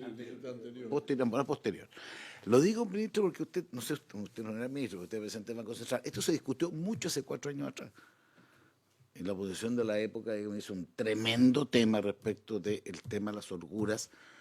Incluso hicieron cambios en el presupuesto para permitir que el gobierno anterior, que tampoco se sabía quién iba a hacer, porque eso era, y probablemente hace 4 años era más dudoso todavía, porque era, y se hizo un cambio en el presupuesto para permitir holguras al gobierno que viniera.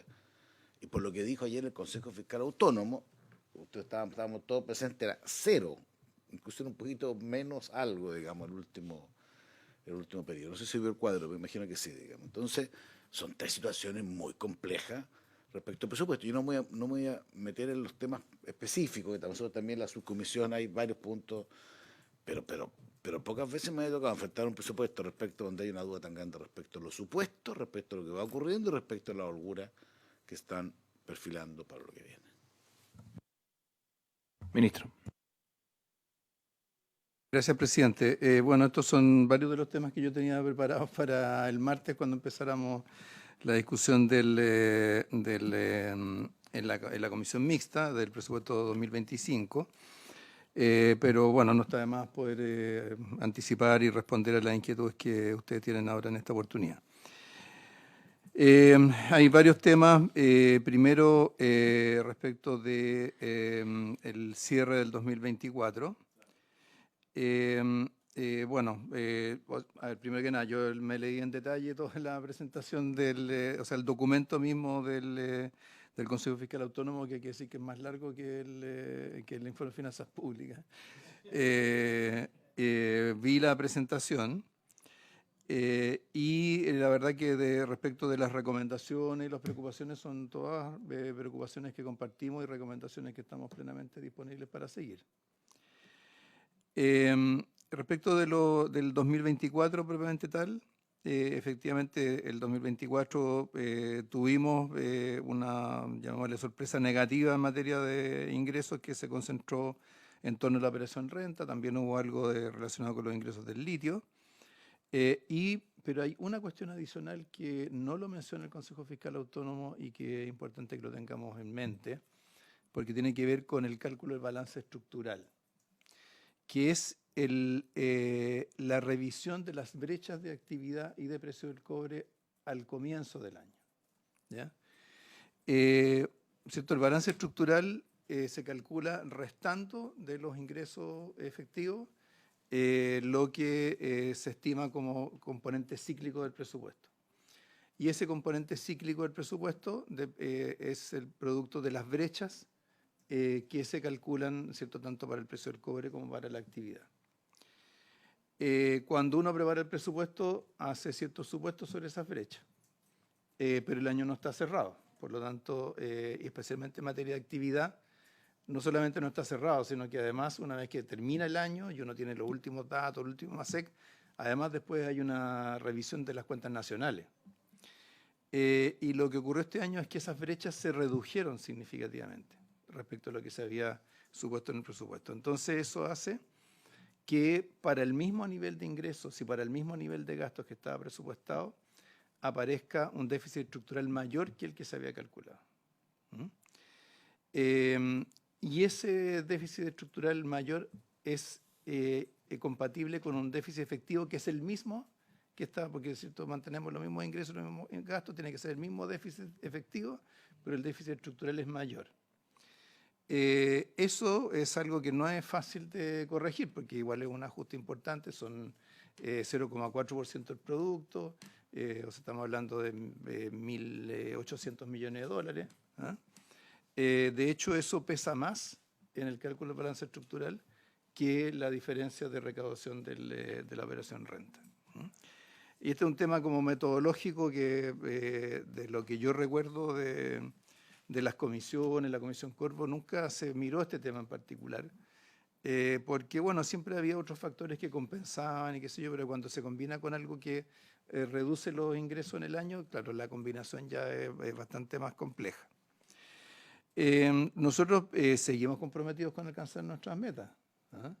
Y cuando el Consejo Fiscal hace este año también, cuando el Consejo Fiscal hace el cálculo de qué es lo que tendría que pasar con los ingresos para que se lograran las metas, y por otro lado, qué es lo que tendría que pasar por el lado del gasto para que se cumplieran las metas, en el fondo le cargan o toda la diferencia a un lado o toda la diferencia al otro. Nosotros estamos trabajando desde los dos lados. Por eso es importante, ¿cierto? Bueno, era importante que se aprobara cumplimiento tributario. Ahora acabamos de ingresar, ¿cierto?, este proyecto que corrige unos temas de fechas porque nos quedaron plazos demasiado cortos para... Pero perdone que lo interrumpa, ministro. Usted dice que tiene la intención, yo sé que no tiene la varita mágica hasta que termine el año, por lo tanto está haciendo los esfuerzos, pero ¿está haciendo los esfuerzos para lograr la meta del 1,9 o la del 2,3? Para lograr la meta del 1,9, ¿ya? Pero Mira, entendiendo que hay esa diferencia que hay, es una diferencia que no tiene que ver con que alguien, ¿cierto?, que subestimó los ingresos, que la economía estaba más débil, sino que tiene que ver, ¿cierto?, con una diferencia ahí en ese punto de partida que era que le agregaba al tema. pero Ahora, perdón, ministro, perdone que ¿sí? vuelva al tema que usted, porque me parece muy relevante lo que está explicando y importante que ojalá la ciudadanía lo entienda. Usted está diciéndonos, para ver si entendí bien, que en el fondo, en el tema de balance estructural, habría una corrección que hizo que en el fondo, manteniendo todo lo demás constante, aunque no es constante 100%, el déficit sea mayor, ¿no es cierto? Claro. Porque en el fondo se habría en su minuto pensado que el gasto razonable debía ser mayor que lo que finalmente con la corrección se generó, ¿correcto? Claro. Entonces, y eso no tiene que ver con temas que maneja el ministerio, ¿cierto? Que tiene yo lo que sé, ver con pero para defender ese cambio que ocurrió, ese cambio también de alguna manera da cuenta de que nuestros ingresos permanentes y por lo tanto nuestros gastos permanentes se ajustaron. Porque de lo contrario no se habría corregido a la baja la necesidad de gasto compatible con nuestra regla estructural, ¿no es cierto? Claro, pero tiene que ver con cosas que era muy difícil anticipar, como era, por ejemplo, la revisión de las cuentas nacionales. ¿Ah? ¿Ya? Ahora, respecto del FES, yo quiero ser bien claro. A nosotros no nos interesa gastarnos el FES. Nosotros no tenemos ningún apetito por usar el FES. La única razón por la que se usó el FES es por la razón para la cual el FES está definido. El FES está definido para cuando hay restricciones de liquidez. Esas restricciones de liquidez pueden venir de dos lados. Pueden venir del mercado, ¿cierto? Que haya una crisis a nivel global, financiera, etcétera, y no se puede emitir deuda. O puede venir de un lado regulatorio, que en este caso fue el límite al endeudamiento en el 2024. Cuando se rebajó el límite, cosa que, digamos, todos participamos de eso, nosotros advertimos que cierto, estábamos jugando muy al límite respecto del financiamiento para este año y que si había cualquier variante, la alternativa era usar FES. Esto está recogido en una intervención que yo hice, particularmente está recogido en el acta de la Cámara de Diputados, aquí en el Senado lo conversamos quizás más informalmente, pero está dicho de esa manera. Y esto lo recoge el Consejo Fiscal Autónomo, porque ayer la intervención completa del presidente del Consejo Fiscal, cuando dice no usar FES en el 2025, dice, y para eso es importante que la autorización de endeudamiento sea consistente con los agregados del presupuesto. Porque si aprobamos unos agregados del presupuesto que tienen un déficit X y aprobamos una autorización de endeudamiento que está por debajo de eso, entonces algo no calza, ¿cierto? Y en eso quiero decir bien claro, o sea, tratar de rebajar el gasto por la vía de limitar la deuda no me parece correcto, porque significa que no se asumen los costos de lo que se está tratando de hacer en términos de finanzas públicas. ¿Ah? Usted, ¿cierto? Dice, bueno, quizás habría que reducir el gasto en el presupuesto. Claro, eso, ¿cierto? Eso significa hacerse cargo de responder planteamientos como lo que hace el senador García. ¿Ah? Ahora, yo quiero decir respecto de ese punto en particular que ¿sí? Respecto a ese punto en particular, que en el 2024 nosotros tuvimos un aumento muy sustancial del presupuesto de salud. ¿Ah? Recordemos que aumentó en 1.200 millones de dólares respecto del presupuesto anterior. Eso, ¿qué es lo que trató de hacer? Trató de sincerar y de regularizar algo que venía siendo, que era una bicicleta permanente y que se acentuó durante la crisis del COVID, que era que durante el año se estaba modificando, se le agregaban mucha plata al presupuesto de salud. Entonces, ¿qué es lo que pasaba? Que los servicios de salud, al momento de planificar y decir sobre sus gastos, es cierto, decían, bueno, nos va a llegar más plata en el curso del año, así que ejecutemos rápido el presupuesto porque la plata va a estar después cuando se necesite. Al tratar de sincerar eso, ¿cierto? Lo que correspondía era que los servicios de salud se ajustaran más al presupuesto que se aprobó. Algunos lo hicieron, otros no lo hicieron. La situación es bien heterogénea, hay que decirlo. O sea, tenemos, y además es mucho más heterogénea cuando uno se va al nivel de los hospitales, que ahí ya no presupuestamos a nivel de hospitales, como ustedes saben, ¿cierto? Se presupuesta para los servicios de salud, no para los hospitales individuales. O sea, por ejemplo, aquí en el Servicio de Salud Valparaíso Viña hay 5 hospitales, ¿cierto? Complejos, además de otros establecimientos. Entonces, ¿qué es lo que tenemos? Tenemos casos de hospitales que mantuvieron sus niveles de actividad, pero ejecutaron más rápido su presupuesto y se fueron quedando sin recursos. Otros que aumentaron sus niveles de actividad y efectivamente se quedaron cortos en recursos y para atender el volumen de atenciones que requieren, ¿cierto?, necesitan más. Hay otros que disminuyeron su actividad y sobre ejecutaron su presupuesto igual. Entonces, uno tiene que tener la capacidad para discernir entre eso. Nosotros estamos ahora, ¿cierto?, por la vía de, en fin, de todo un esfuerzo de reasignación dentro y entre ministerios, vamos a agregar algunos recursos adicionales para poder cerrar bien el año, ¿ah? Pero aquí hay una cuestión que es importante, lograr hacer el switch. No es fácil hacerlo después del COVID-19, porque, o sea, pensemos que en el 2020, 2021, lo que se suplementó en salud fue más que todo lo que se había presupuestado originalmente para el año, ¿ah? Entonces, claro, así la señal que uno da, y a veces uno dice, pucha, cuesta culpar también a los que están administrando, porque la señal que se le está dando es muy compleja, ¿ah? Ahora, si queremos ver temas más de fondo en salud, yo diría, ahí el martes voy a llevar ahí los números, pero o sea, lo que también nos ocurre es que mientras miramos los hospitales, ¿cierto? Y cuando miramos el Futuro 22, además no son puros insumos, está todo lo que se subcontrata afuera, ¿cierto? Todas las prestaciones que se contratan fuera del sistema. Pero cuando miramos eso, hay otra parte del presupuesto de salud que ha crecido sustancialmente durante los últimos años, que son los subsidios por incapacidad laboral, o sea, las licencias, que realmente, o sea, el problema que nos generan en salud va por dos lados.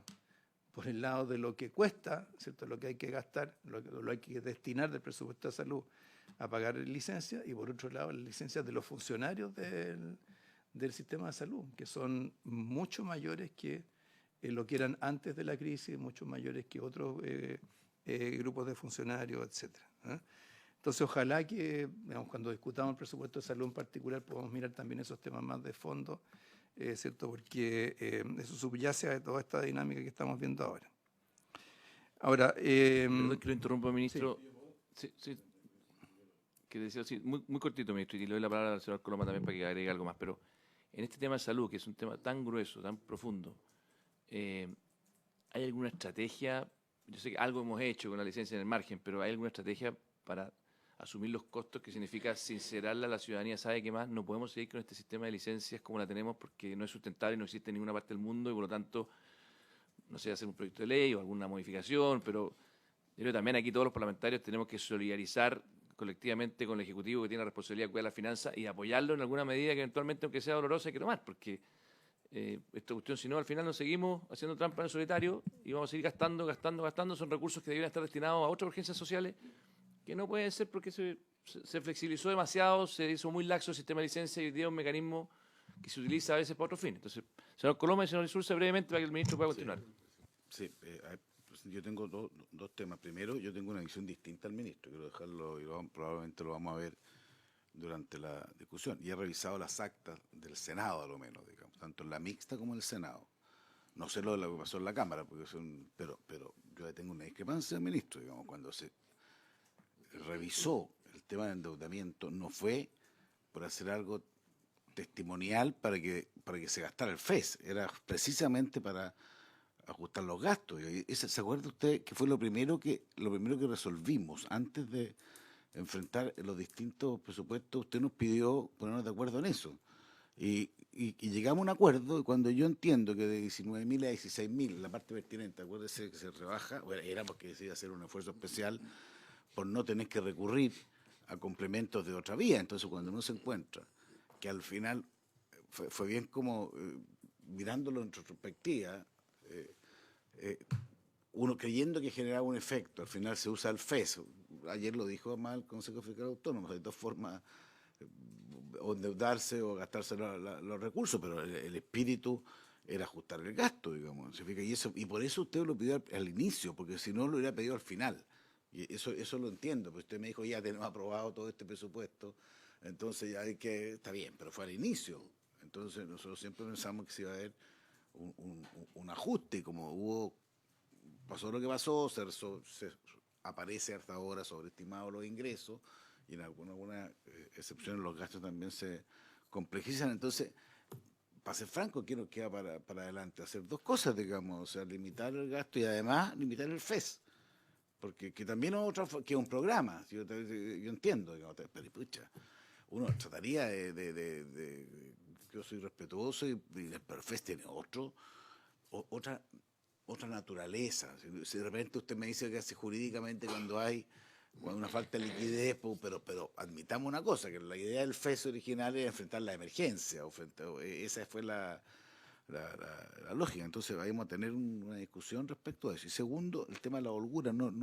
A mí me preocupa el tema de la holgura, porque ha sido siempre un tema, digamos, que ha sido parte de las discusiones presupuestarias del tercer periodo de gobierno, cualquiera sea el gobierno. Esto lo discutimos, debo ser la secretaria que lleva 8 años, no tantos como yo, digamos, pero probablemente te puede tener un recuerdo, digamos, que este tema de la holgura era planteado con pasión, pero siempre era porque era poco, pero ahora es nada. Entonces eso tampoco me parece un tema o sea, hay que abordar ese tema.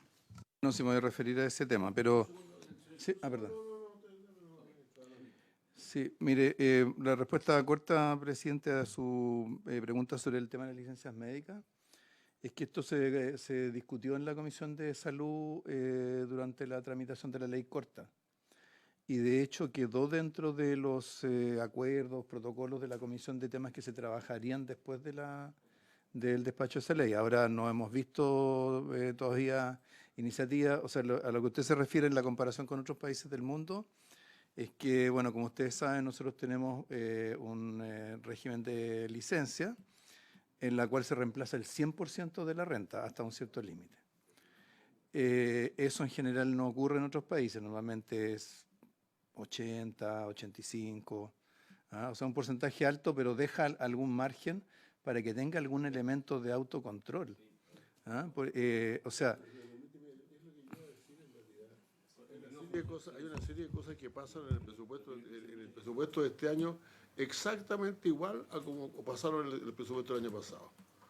O sea, por ejemplo, tenemos el reclamo del sector de educación, que los centros de formación técnica se quedan desfinanciados por ahí por septiembre, y por lo tanto hay que ponerles plata de nuevo de alguna parte por ahí por septiembre.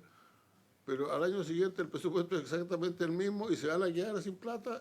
Pero inmediatamente después el subsecretario de la cartera, entonces el otro día, nos dice lo que pasa es que en la ley misma se crearon los centros de formación técnica en lugares donde no hay suficientes alumnos, entonces la gente no los ocupa y algunos por ahí con 100 alumnos en total.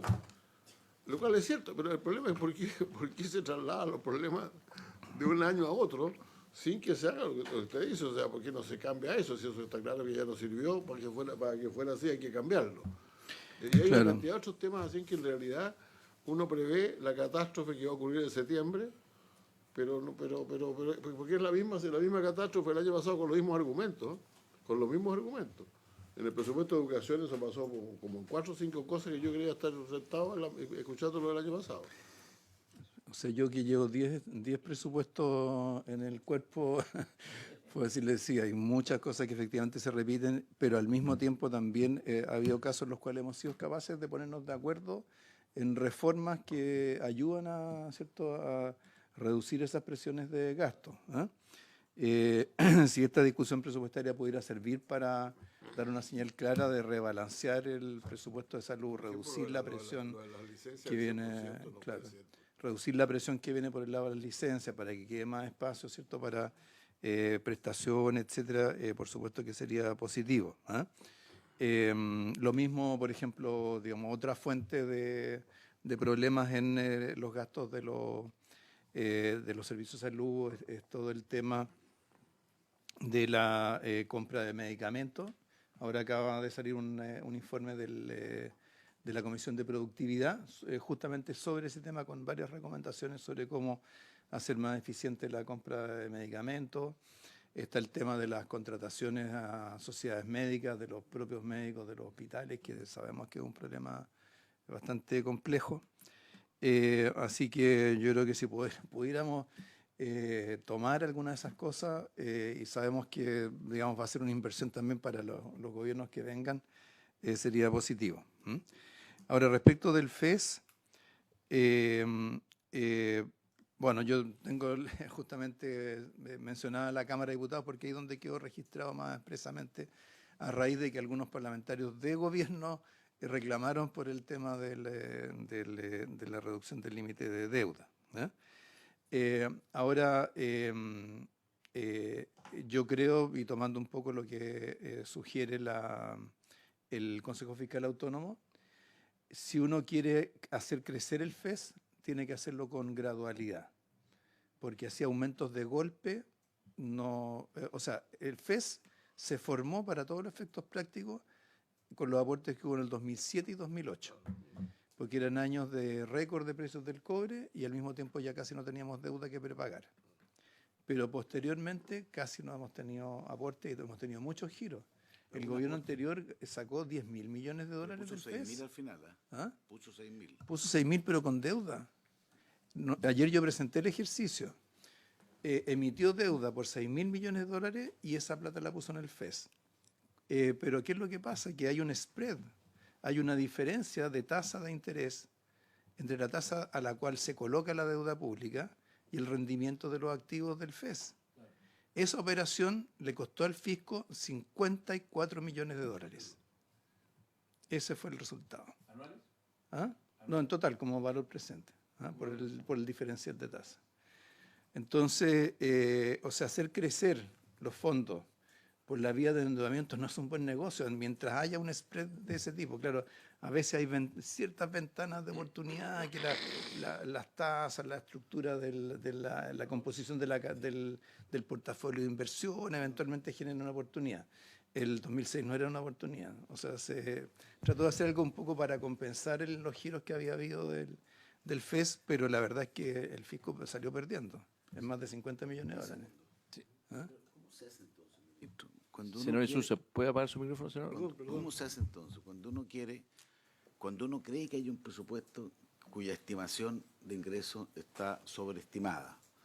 Nosotros no tenemos facultades para calcular los ingresos o rechazarlos. Entonces, la única forma es decir, bueno, para que haya rigurosidad, si hay un error, que no haya más deuda y si hay error, y tampoco se subsane con el FES. Eso es lo que de alguna manera nos están obligando, que puede ser, ¿te fijas? Pero eso es... Pero déjeme hacer una reflexión a lo que usted dice, senador, porque yo creo que la solución la dijo el ministro recién. Bajar gasto.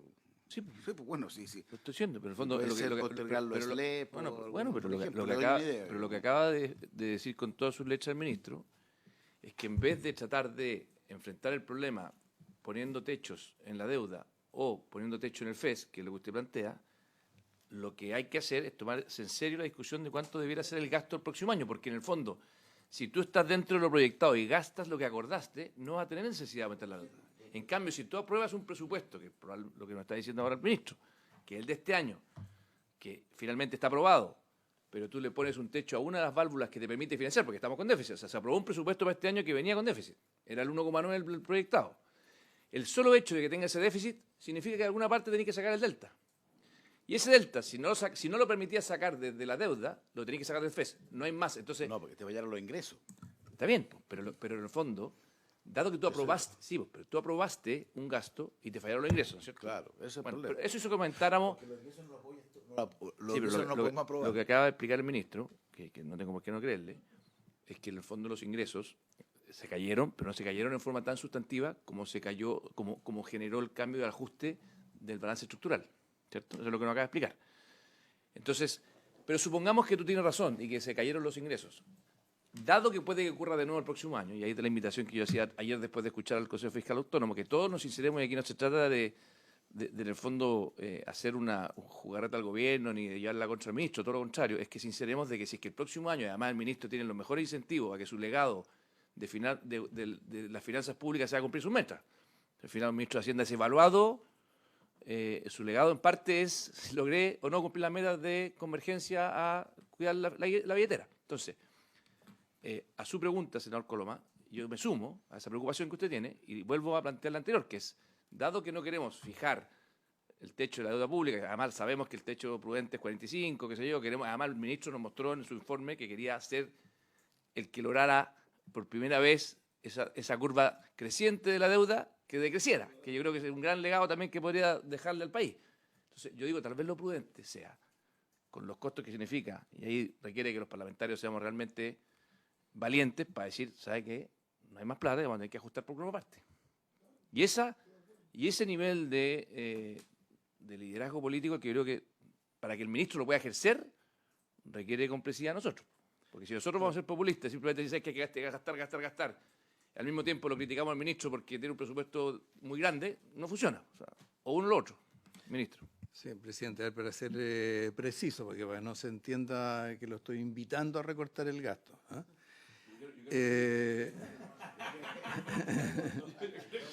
No, el Consejo Fiscal Autónomo ayer planteó una agenda, o se planteó varias recomendaciones que tienen que ver exactamente con esto. Ellos lo que plantean es, primero, ¿cierto?, tener un monitoreo muy al día, ¿cierto?, de lo que va pasando con los ingresos.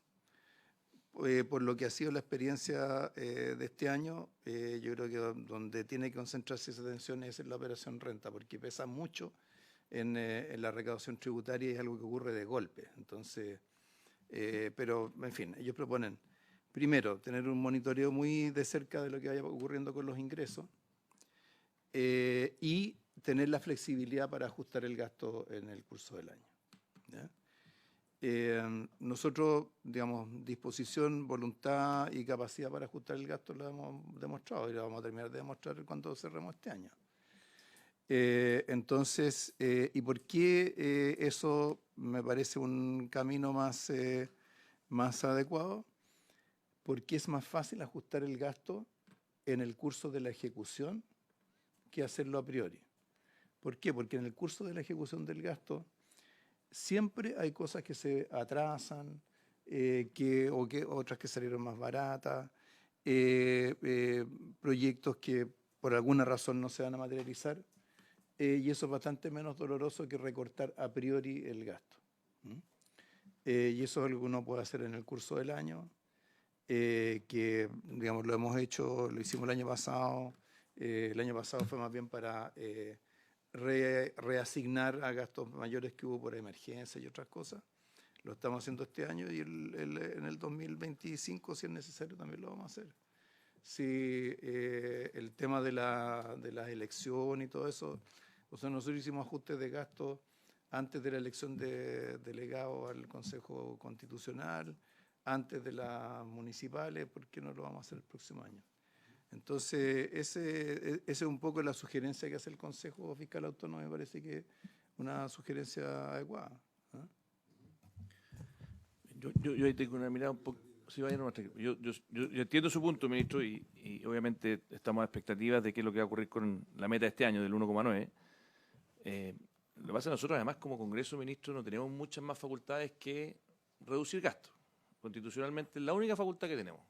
Porque a mí, usted sabe, me conoce, y conoce a estos miembros de esta comisión, nos gusta respetar las normas constitucionales, no nos gusta proponer proyectos que incurran gastos, porque creo que la seriedad de las finanzas públicas es un patrimonio que tiene Chile, ¿no? Y usted ha sido más un actor político de larga data en estas lides. Pero yo le quiero decir con toda sinceridad que yo tengo una visión un poco distinta de que creo que es menos doloroso hacerlo justo al revés. O sea, en el fondo, las malas noticias todas juntas al principio y las buenas noticias se dan de a poco.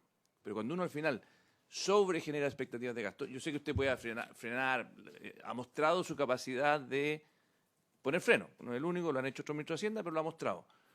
Pero yo cuando veo que la proyección que hoy día nos da DIPRES es que este año ya no se va a cumplir la meta del 1,9 y va a ser un 0,4 mayor, me genera dudas de que exista la factibilidad política de hacerlo. Entonces, si en esta instancia, que es la única que tenemos en el año, que es la ley de presupuesto, tal vez sea mejor ponerse colorado acá, y si es que después nos sorprende la operación renta, tal vez usted puede, así como puede reducir, puede gastar un poco más, cumpliendo las metas.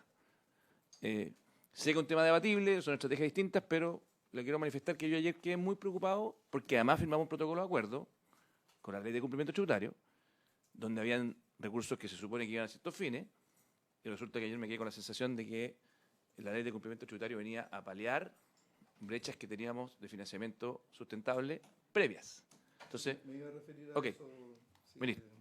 ¿Qué le parece, presidente? Primero, respecto al tema de holguras, o sea, primero yo creo que tener claro que las holguras en los cambios de gobierno, es cierto, claro, es cierto que hay un ítem que ha ocurrido en los cambios de gobierno que, digamos, yo lo conozco bien porque lo inventé yo mismo, al final del gobierno del presidente Lagos. De dejar, ¿cierto?, un ítem con unos recursos no asignados para que lo resuelva el gobierno siguiente. Pero otra cosa distinta es la situación fiscal que se deja. O sea, el 2021 se puede haber, en el presupuesto del 2022 se puede haber puesto cualquier cosa en ese ítem de recursos no comprometidos. Pero la situación fiscal era catastrófica. O sea, la idea de que nos dejaron holguras, o sea, por favor, qué holgura. O sea, hemos tenido que dedicar todo este gobierno a tratar de reordenar la situación fiscal. ¿Ah? Entonces, no confundamos lo micro con lo más macro. Ahora, respecto al tema que usted plantea, presidente,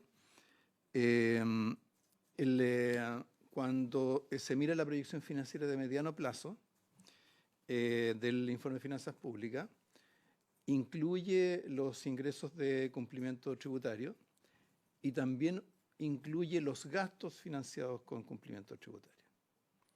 Entonces, el hecho de que aparezca, ¿cierto?, poca holgura, es poca holgura para otras cosas, pero no para lo que financia cumplimiento tributario. Al final, en su presentación, el Consejo Final Autónomo dijo, mire, nosotros no sabemos qué es lo que hay en esa proyección de gasto. Por lo tanto, no sabemos si está incluido o no el protocolo de acuerdo de la ley de cumplimiento tributario. Eso es lo que lo fueron bien honestos en esa parte final. Sí, en la proyección financiera a mediano plazo hay una línea que es una suerte como de provisión, que normalmente se le aplicaba una regla más o menos mecánica, pero después se ha ido adecuando para incorporar cosas como esta que incluye esos recursos.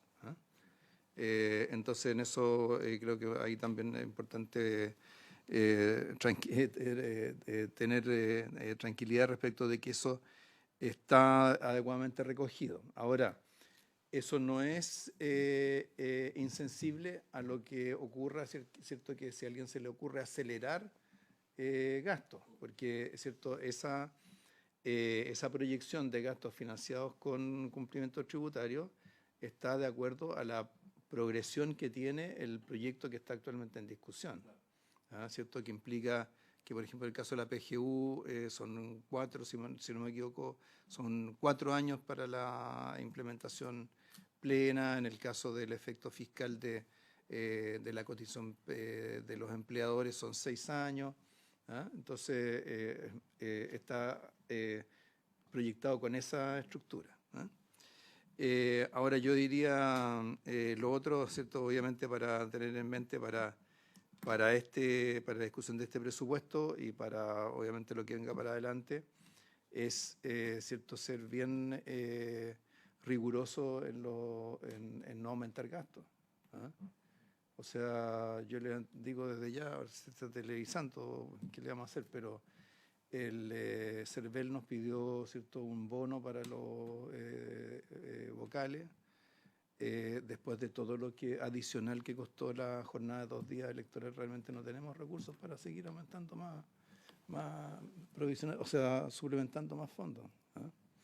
Entonces hay que tener, desgraciadamente hay cosas que hay que decir que no, y eso es como el primer paso al resto de las cosas que se requieren. Muy bien. Habiéndose cumplido... ¿no?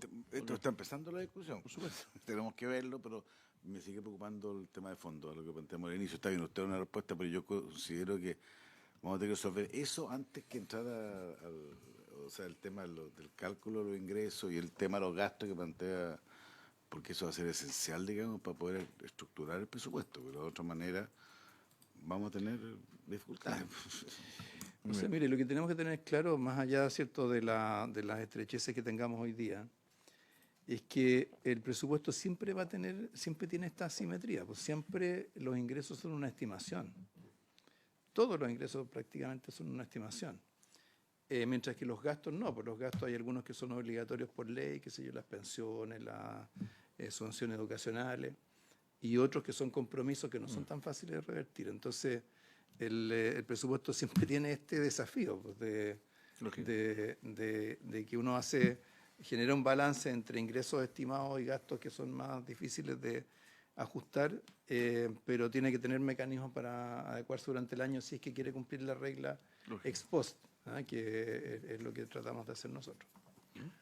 Muy bien, le agradezco, ministro, subsecretaria, a los colegas. Habiéndose cumplido el objeto de la sesión, se levanta, y invito a los colegas que nos quedemos un poco después de la sesión para verlo de la próxima semana. ¿Les parece? 2 minutos. 2 minutos. Muchas gracias, ministro, nuevamente.